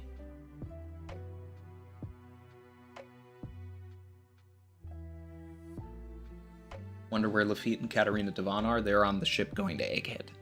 They are the two that are unaccounted for. So they are definitely going to play a role in the Egghead arc, which is fun. A lot of fun. Shout out to Chin. Appreciate you, man. Said strike these D Studios support. Flashback's gonna hit hard when Kuzan gives the finishing kill to Garp. Help Kobe awaken, inherit Garp's justice that he mentions. Yeah. Yeah.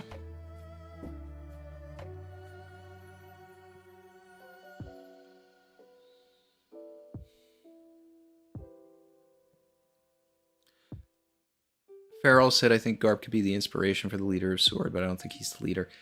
I've talked about that as well. Like, that's the only thing that I can accept. Like, if Garp isn't the leader of Sword, then he needs to be the inspiration, and then in which case, the leader has to be Kuzan. Because who else would, inherit that inspiration?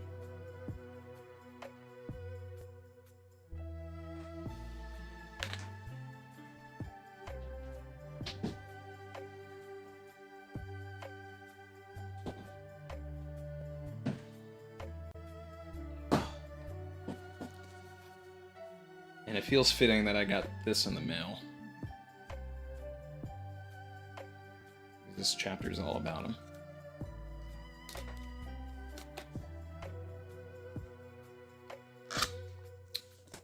Saeed said Musco means son, so whether that's biological son or adopted son is unknown.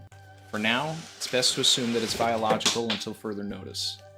It can't mean son-in-law, though.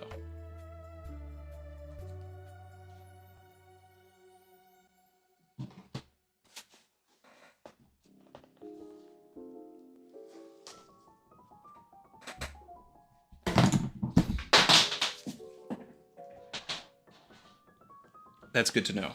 Thank you, Saeed.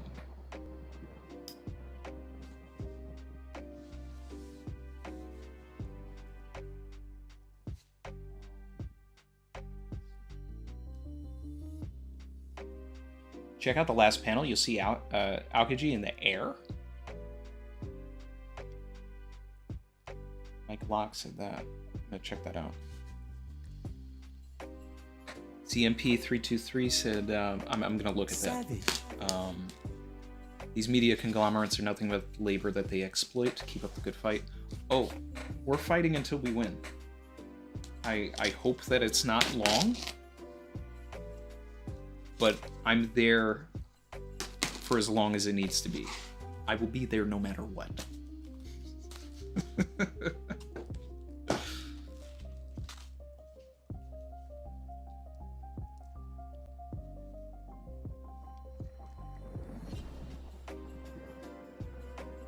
How would I feel about there being no leader of Sword, just a founder?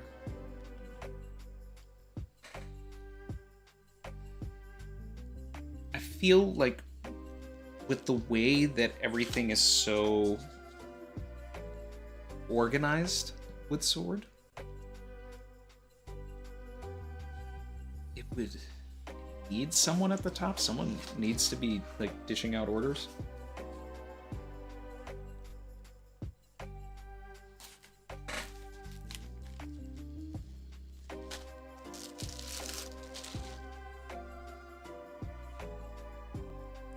We got Pizarro gas this chapter, and this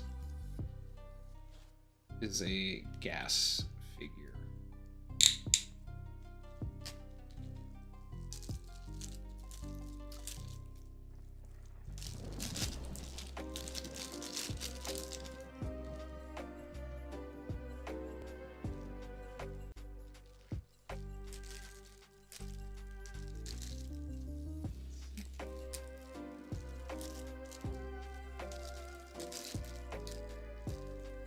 I mean, look, I would love if Kuzan gets in the way of this to parallel Ohara, right? Because we already have,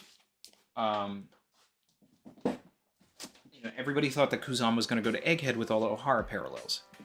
But your boy said he was going to be on Hachinosu. And now we're getting an Ohara parallel to combat that as well. So, we'll see where that goes. They gave this man the chicken leg.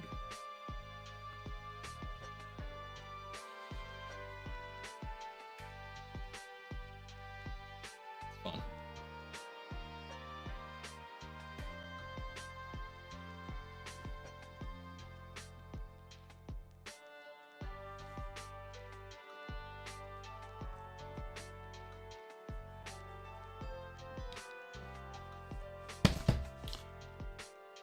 Also got this. So I'll be ready for when she appears on Egghead to put her on the shelf.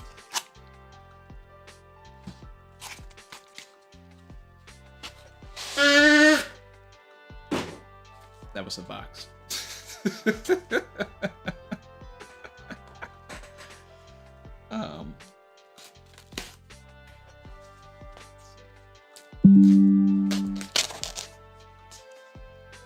Sounded crazy. When I pulled it out of the box, that's the sound it made. I know what it sounded like, Chin. That's why I said. That's why I clarified. I was like, well, that didn't sound great. That was the box. Let's see. World Teller said Egghead does feel like a parallel. The information and government insistence is very similar. So it's an Ohara parallel, and it's also the archipelago. Oda puts a little bit of everything in it, but those are like the two key things that are happening here, because you have somebody that is studying the poneglyphs, right? So that's the Ohara that's one of the Ohara parallels with Vegapunk. You also have the confirmation that Saul is alive, which is insane, and I love it. And then, but you also have an arc that is so Kuma focused. Kizaru's playing a role. Bonnie is there. Bonnie was introduced in the archipelago. And it's finally kind of like going into the promises that Oda gave us during that particular arc, and the incident itself, I believe, will be reminiscent of the Straw Hats getting split up. Like that, the same level of despair, the melancholy that is felt, like whether we win or lose, it doesn't matter. The feeling is going to be the same. It's going to be a pivotal moment that's going to essentially shape all of it. It's just like, how do I even process this? How do I feel? It's like, that's how I felt when I read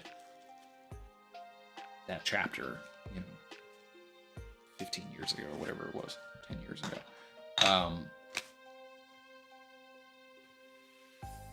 And that's what I want to, not to get all morge about it. The raid's gonna fail and everything, but I mean, the Egghead incident needs to be something of like such grand proportions, because it's also the arc none of us expected to get. right? We knew we were going to get Vegapunk at some point, but no one was like, yeah, we're totally going to, you know, we're going to go to this sci-fi island and all of this. It's that wasn't on the show me the person who had it on their bingo board, please. Because I don't know about that one.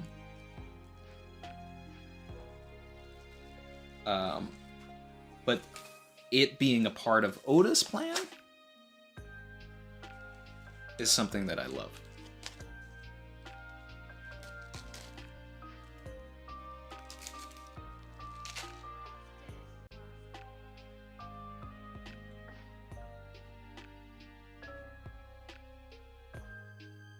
Katarina Devon. Got him.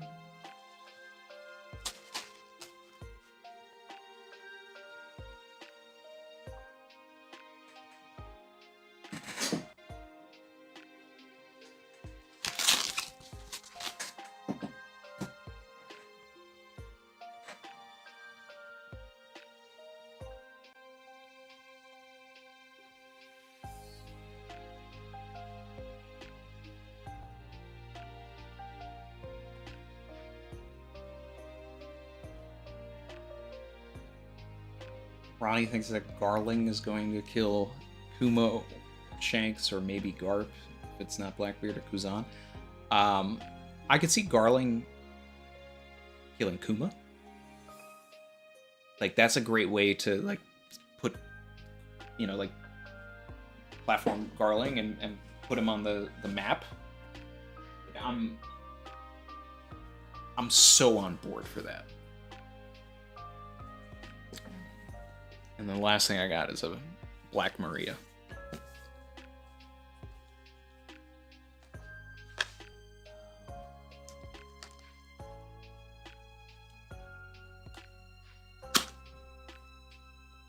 Are we going to space ever? I hope so.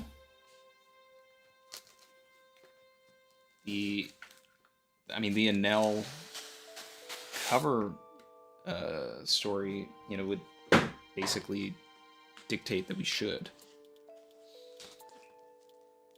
Do I see the Straw Hats winning or losing at Egghead, and what counts as which? So what determines whether they win or lose? The thing is that you can win and still lose. You know, it's like if somebody dies during Egghead, anybody. I mean, people already have, but it's like if someone like really important dies, like let's say Smoker, right? Like Smoker sacrifices himself for Luffy to make sure that he can escape, you know, just in some like wild thing. The Straw Hats lost in that situation.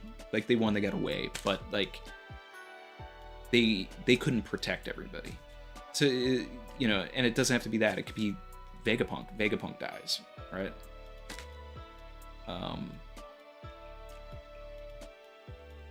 Pyrrhic, yeah, exactly. Noob Phil. Like a Pyrrhic victory, for sure. And getting away isn't winning.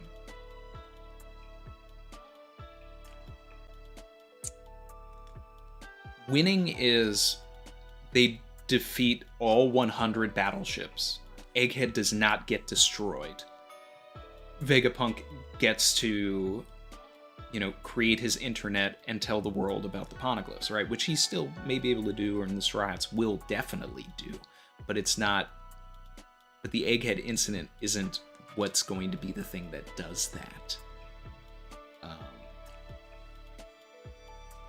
It's going to be the set up for the desire to do it in the stead of Vegapunk were he to die.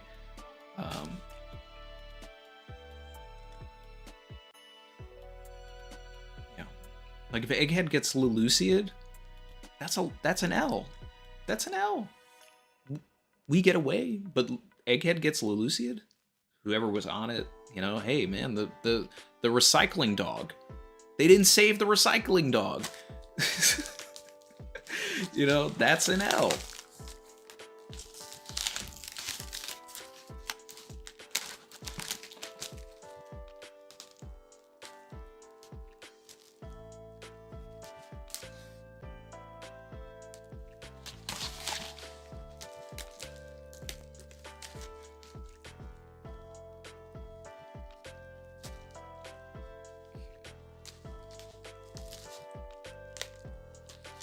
So I got this Black Maria because it's a bigger figure.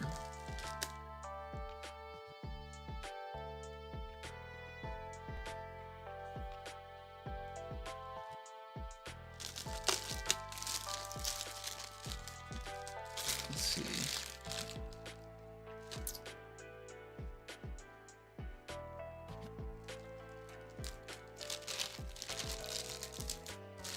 Alejandro Salas said, do you have a female Law figure? Also, where do you buy them? I don't, and I don't have an interest in getting one, because it was just such a small moment. There does exist one. I don't think it was like out for pre-order. I don't think it's actually out yet. I guarantee like the official like Banpresto Bandai like line will do a female Law one because it'll sell. But at no point do I think I'll ever purchase that one. Just because I try to keep my shelves like kind of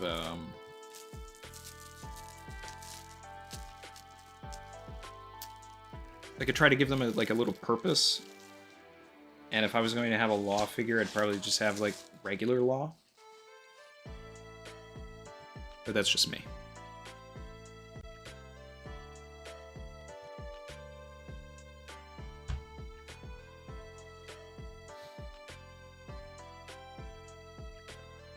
Chances that Elbaf is a Sky Island, Jack and the Beanstalk inspired perhaps. So I think that there's the potential, and the people have talked about this in the past, of Elbaf being both, right? So that you go up the, Yggdrasil, the giant world tree, and when you get to the top, it's like a big Sky Island, right? And that and one of the things that I would love about that is if we find that like Nola and Kashi and these like gigantic snakes and all these Jormungandrs actually came from Elbaf originally, and somehow got to Jaya, maybe from the sky. I don't know. But there would be a lot of fun elements to that, to getting to an arc like that and having it be both.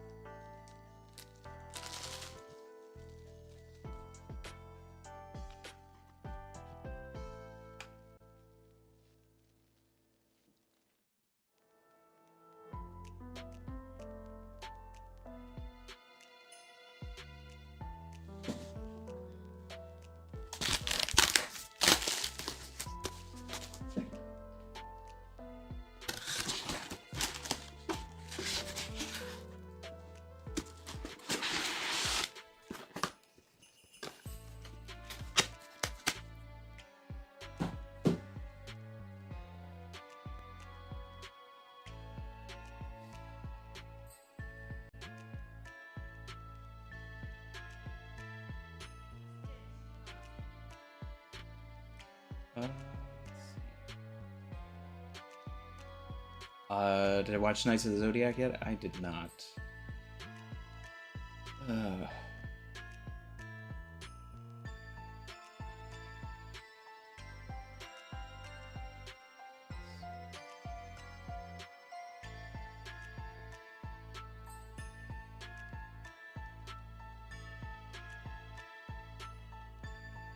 Jay Armstrong said the Strats lost handedly at Savage, but technically won by surviving, not being captured. Exactly. Yeah.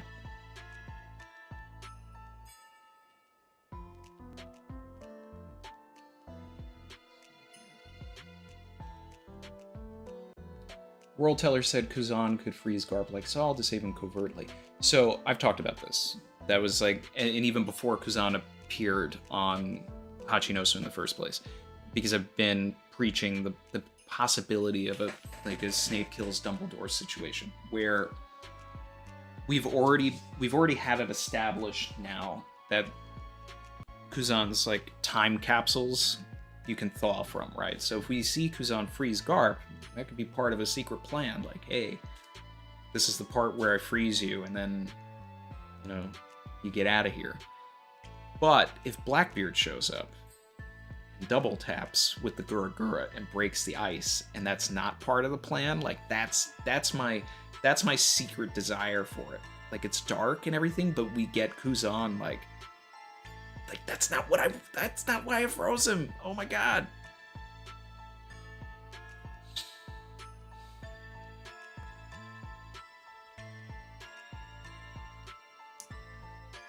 What if, like, God Valley, Shanks saves Garp instead? So, in the idea that Garp and Roger save Shanks at God Valley,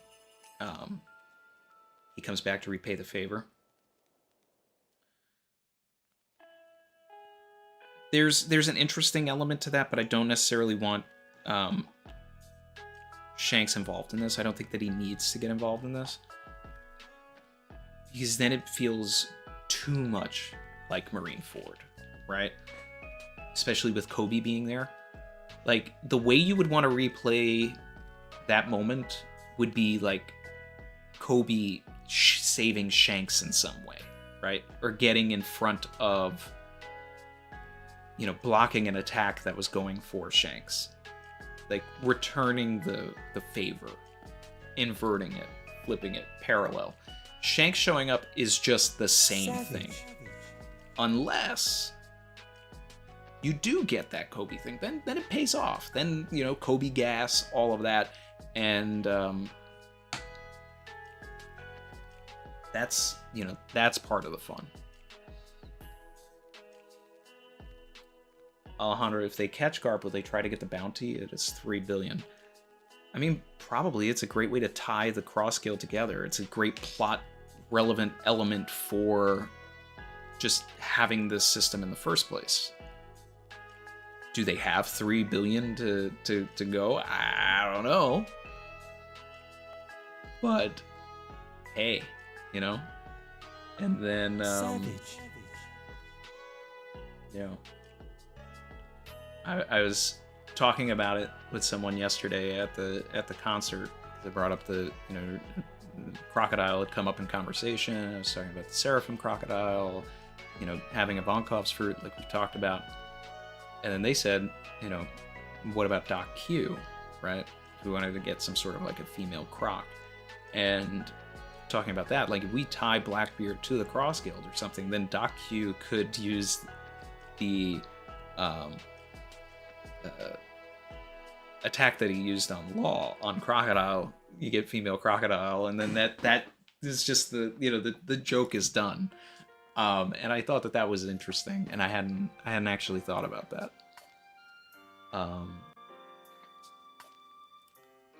Brandon King, member for 19 months, said, check page 555, the last page, chapter 555, hand like Pizarro's.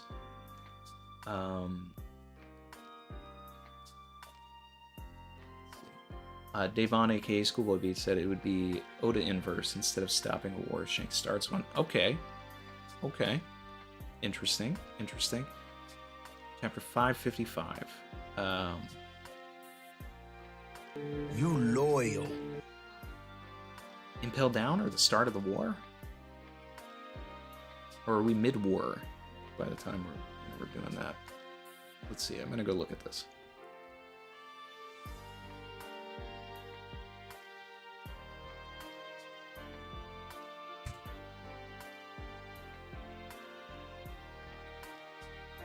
Oh, wars.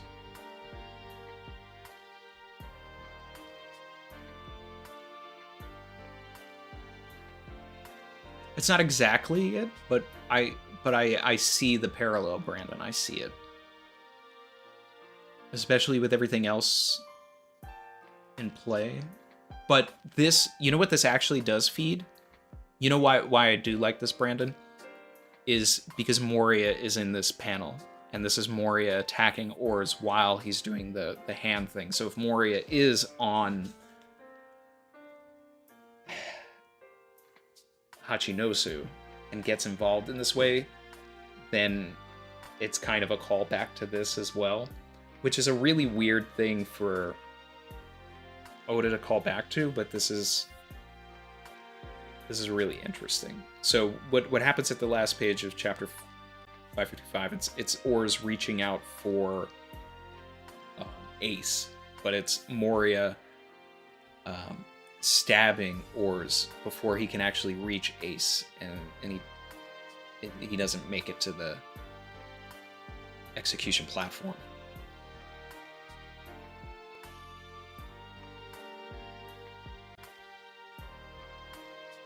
And it's right after Doflamingo has cut his leg off. The Moria involvement, that's the spicy part. That's the spicy part. But what does Moria gain by saving the Marines? That's the only thing. Off the island?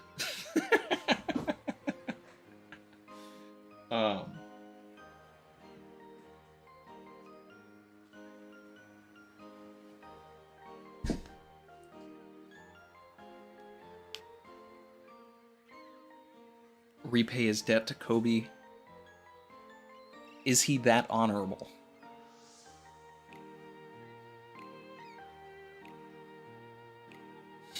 TV in the attic said a ride to jail.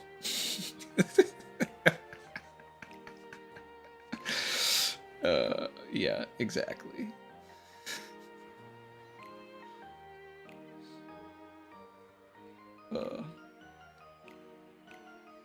Dan said I have to get going. Talk to you later, Randy. The drawings are coming along well. I know they are, man. You're crushing it. You're crushing it. I can't wait for people to see everything. So you did send something else. Oh, that's cool. Yeah, I like that.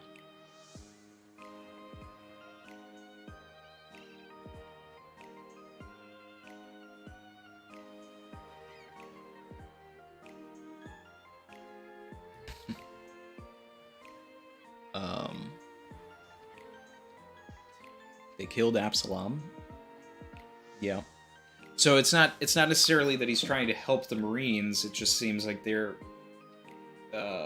goals are aligned at that time, because he's against the Blackbeard Pirates for killing Absalom. Sure, yes. But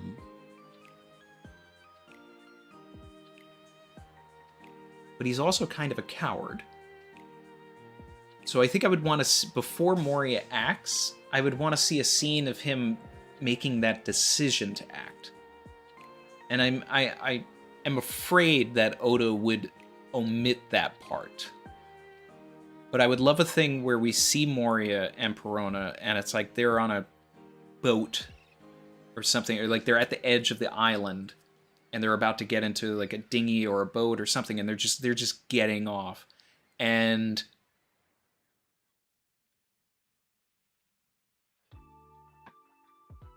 Perona says something about the debt or whatever, and then Moria turns and it's like, fine. And then we get this thing where he acts.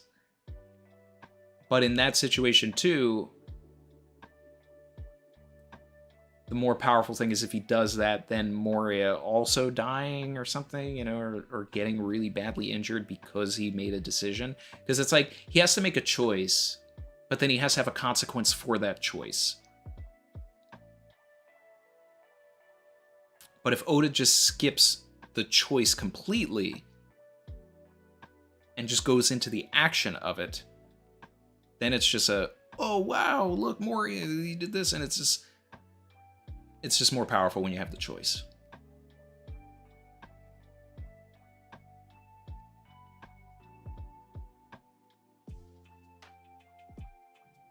Jin said, I think Moria just wants to clear fruit, not absent. See, now I love that, right? If he doesn't go after Pizarro, right? Let Pizarro get either frozen by Aokiji, or Garp jumps up and like just breaks the arm, right? Which would also be awesome if he gets damaged or whatever and it actually affects him, kind of like Robin. Because we kind of saw that, like, if you attack the island, he kind of feels the pain. So if Garp shatters the arm, it would, and puts Pizarro into the, like, one arm club. That is kind of badass, right? But Shiryu goes to attack, or do some sort of a sneak attack, and that's when Moria comes in, and he attacks Shiryu, the person he has an actual vendetta against because they have Absalom's fruit. That I'm into. That I like.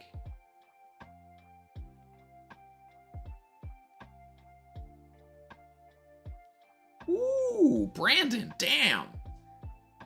Do you think Moria could remove the shadow of Pizarro by removing the shadow of the island, and then the island dies in the sunlight without a shadow? Or Pizarro can't use the island anymore because he has to hide because he doesn't have a shadow? That is sick. I love that. That's W right there. I like that. That's savage. I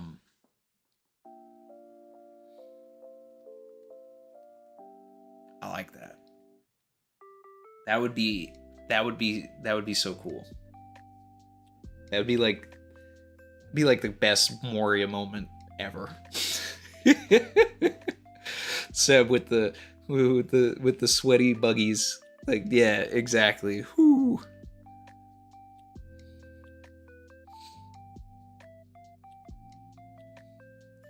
TV in the attic, Bogart or Tashiki stopping Pizarro would be dope to me. Moria is an okay option.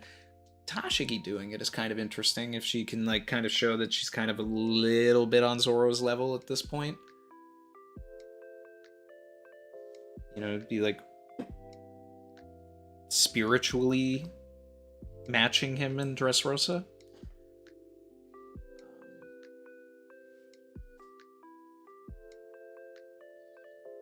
Ronnie said Nightmare Garp? Bruh.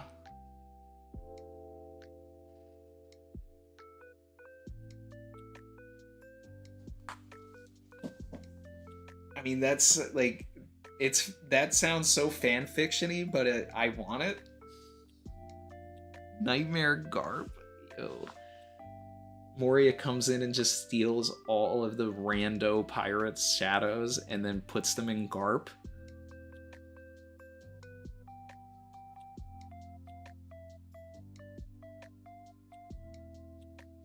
Like, if Moria did that, Garp would literally, like, Garp needs, like, at least 2 bodies at that point. Like, he needs to, like, that would be, like, his final thing. But he needs to, like, kill Pizarro or and somebody else.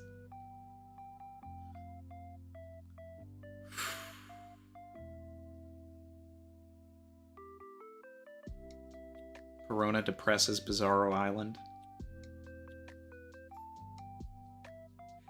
That's funny too, though, right? Because the way I would see Oda doing it is Perona sends a bunch of, like, hollows into the air and then makes them, like, slam down into the ground, and then you see the skull frowning. Like, the giant skull of Hachinosu is just like,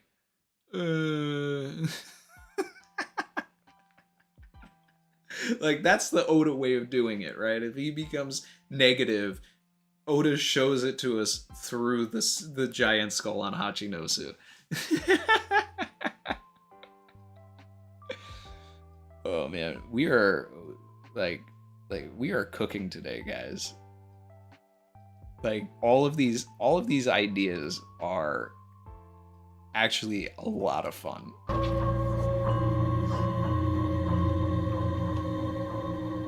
Someone cooked here. Yeah. Oh man, I missed this, guys. I missed this. Like, it was a long break, but everybody's bringing the heat today. We are back. We are back to cooking. Michelin stars for the chat today.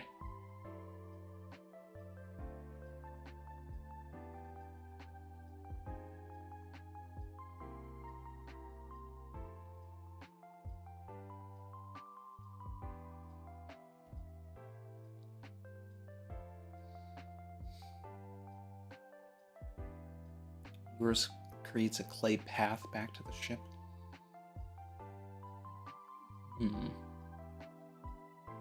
Also, just shout out to my guy Gruss for the clay mace and everything. Like, I really do like that character, you know. But it's also because he's drippy, and but he's clean with it too, because he knew it was a trap. Like he's got common sense. He's got street smarts. Like I like that.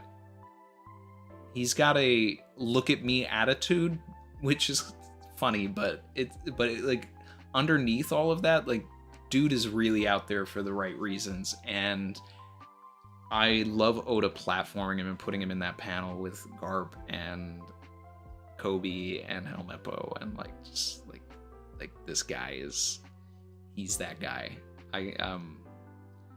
He's in just these short chapters, he's become like one of my favorite characters already. Is Gross a Logia or a Paramecia? If Paramecia give S. Croc that fruit, yeah, that would be interesting. But the thing here is, right, is that it acts like a Paramecia. Especially with him making the clay mace as well. But it's fun if he is a Logia. Because then the sentience idea that we've been talking about with confirmed Logia, Harasu, right? Then Russ making his clones and everything and giving them sentience is more interesting. Now, it could just be a Cracker situation, right? Where Cracker was making his Cracker clones. And I was gonna say, but then, they all had clothes and colors and everything, but for whatever reason, Cracker was able to do what Mr. 3 couldn't, and kind of paint his own guys also, which was a little strange. So, I don't know. Because that was the thing, like, Mr. 3 had the wax fruit, but he couldn't create colors. He needed Miss Golden Week. But Cracker could just like go like this and create purple and brown and red and yellow, and that's strange. And then Russ would essentially be able to create hair and like different colors for clothes, skin tones, whatever. That's why I want it to be a Logia. Because then I would kind of believe it a little bit more, but I don't know. Maybe Oda's just getting wacky. Barry. Appreciate you said, because we're bringing up Michelin stars and because it's definitely on Sanji's playlist, after the stream, please check out God's Menu by Stray Kids. All right. I'm gonna...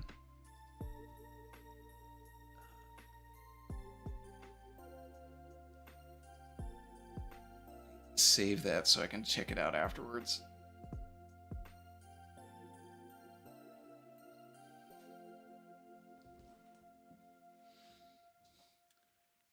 Let's see. Gross can also make a giant clay golem to fight Pizarro.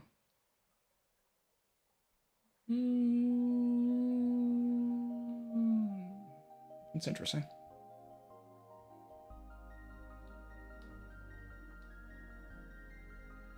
Final Storm said, Ice Time capsule plot twist. Kuzan preserves Garp, but later Shiryu slices frozen weakened Garp or teaches his Quake and shatters Garp like the Flashback.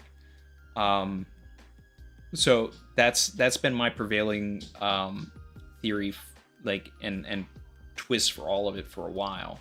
Is and I talked about it a little bit earlier in the stream, that essentially I would love it. Kuzan does the time capsule. Well, didn't think about the Shiryu aspect of it, but I don't think Shiryu needs that. I don't want it to be Shiryu. Because then suddenly Kobe and Luffy have a vendetta against Shiryu, and that should be Zoro, right? So but Luffy's going to have a vendetta with Blackbeard anyway. And if it's Kuzan, then Kuzan you know, like he needs to redeem himself, right? So then that sets up a potential sacrifice play for Robin. Not that Robin would sacrifice, but that Kuzan would sacrifice himself for Robin in the end game or something. And then hope that that makes up for, you know, what he potentially accidentally does to Garp.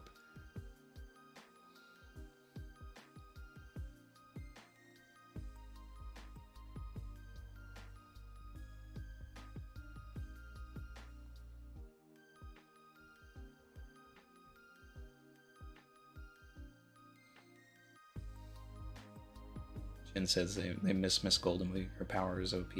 Yeah, it really should be a fruit.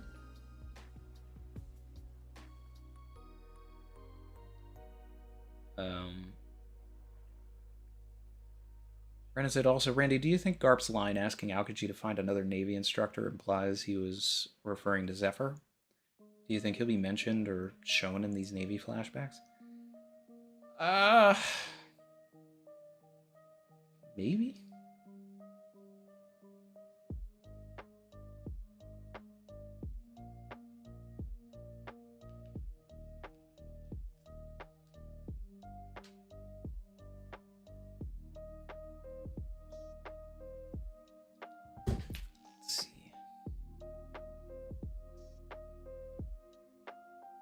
Yeah, that's my thought, Saeed. Saeed said, does Gross have the stamina to do that, though? That's a question, creating a giant golem.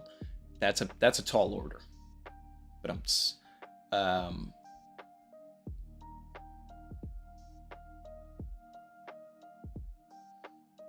want to look at this thing that Brandon is mentioning. Don't tread on my freedom. Learn from the Navy instructors.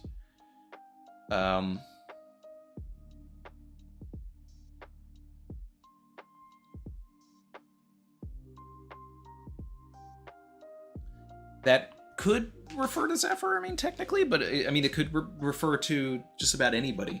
And the other thing, too, is that this flashback, like, kind of gets in the way of Film Z in a way.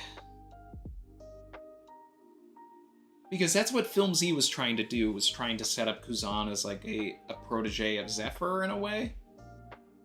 But Kuzan was always set up in the story to be Garp's protege. And I like it better that way, so I think if anything, this is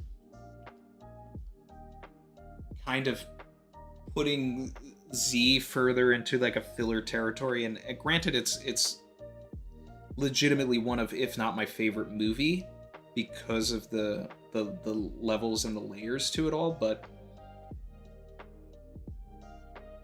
I wish we did see something like that in the actual manga. But I think we're kind of getting that in a way with like the Dynastones, and what they do to the islands is kind of like just an underground version of what the Mother Flame is.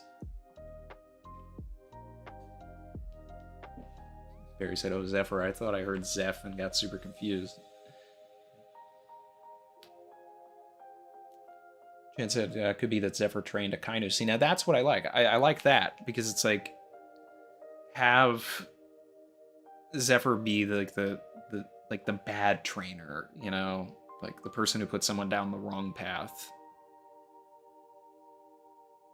Something like that. Like that's fun to me.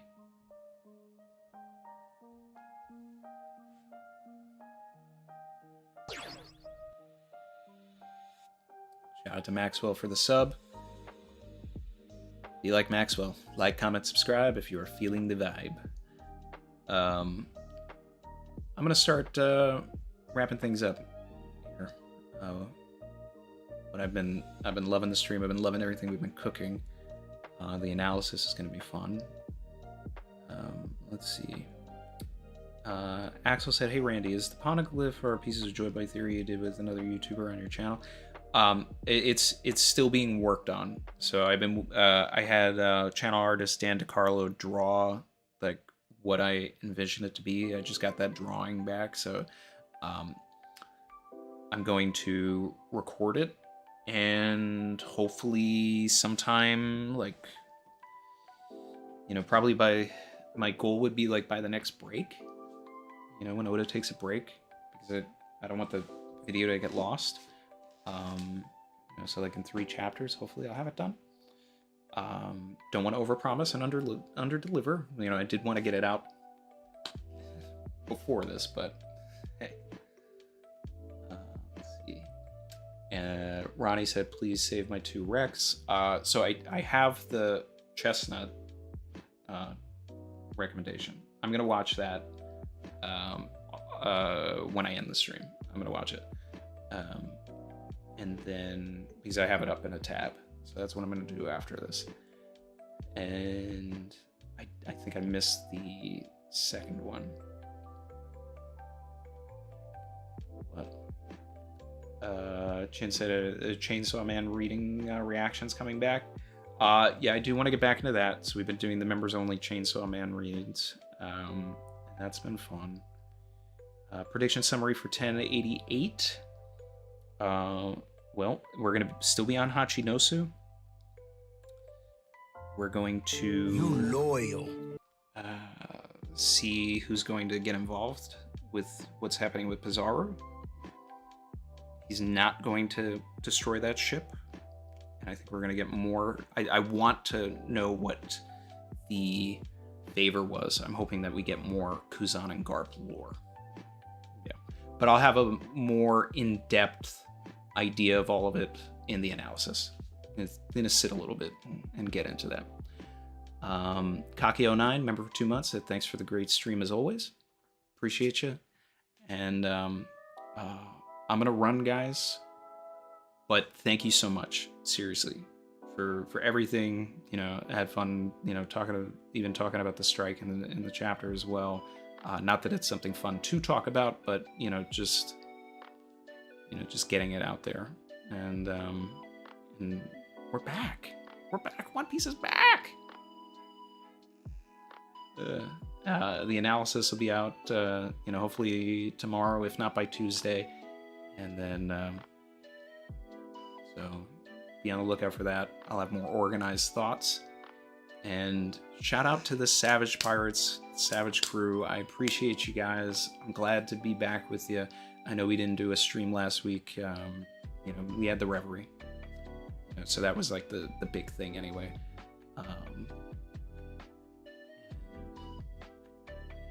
Now we're back into the groove, into the swing of things.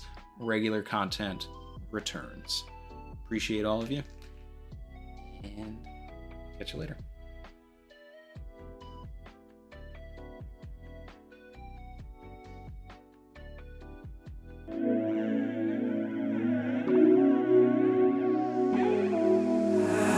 I've been swimming deep, deep. Savage.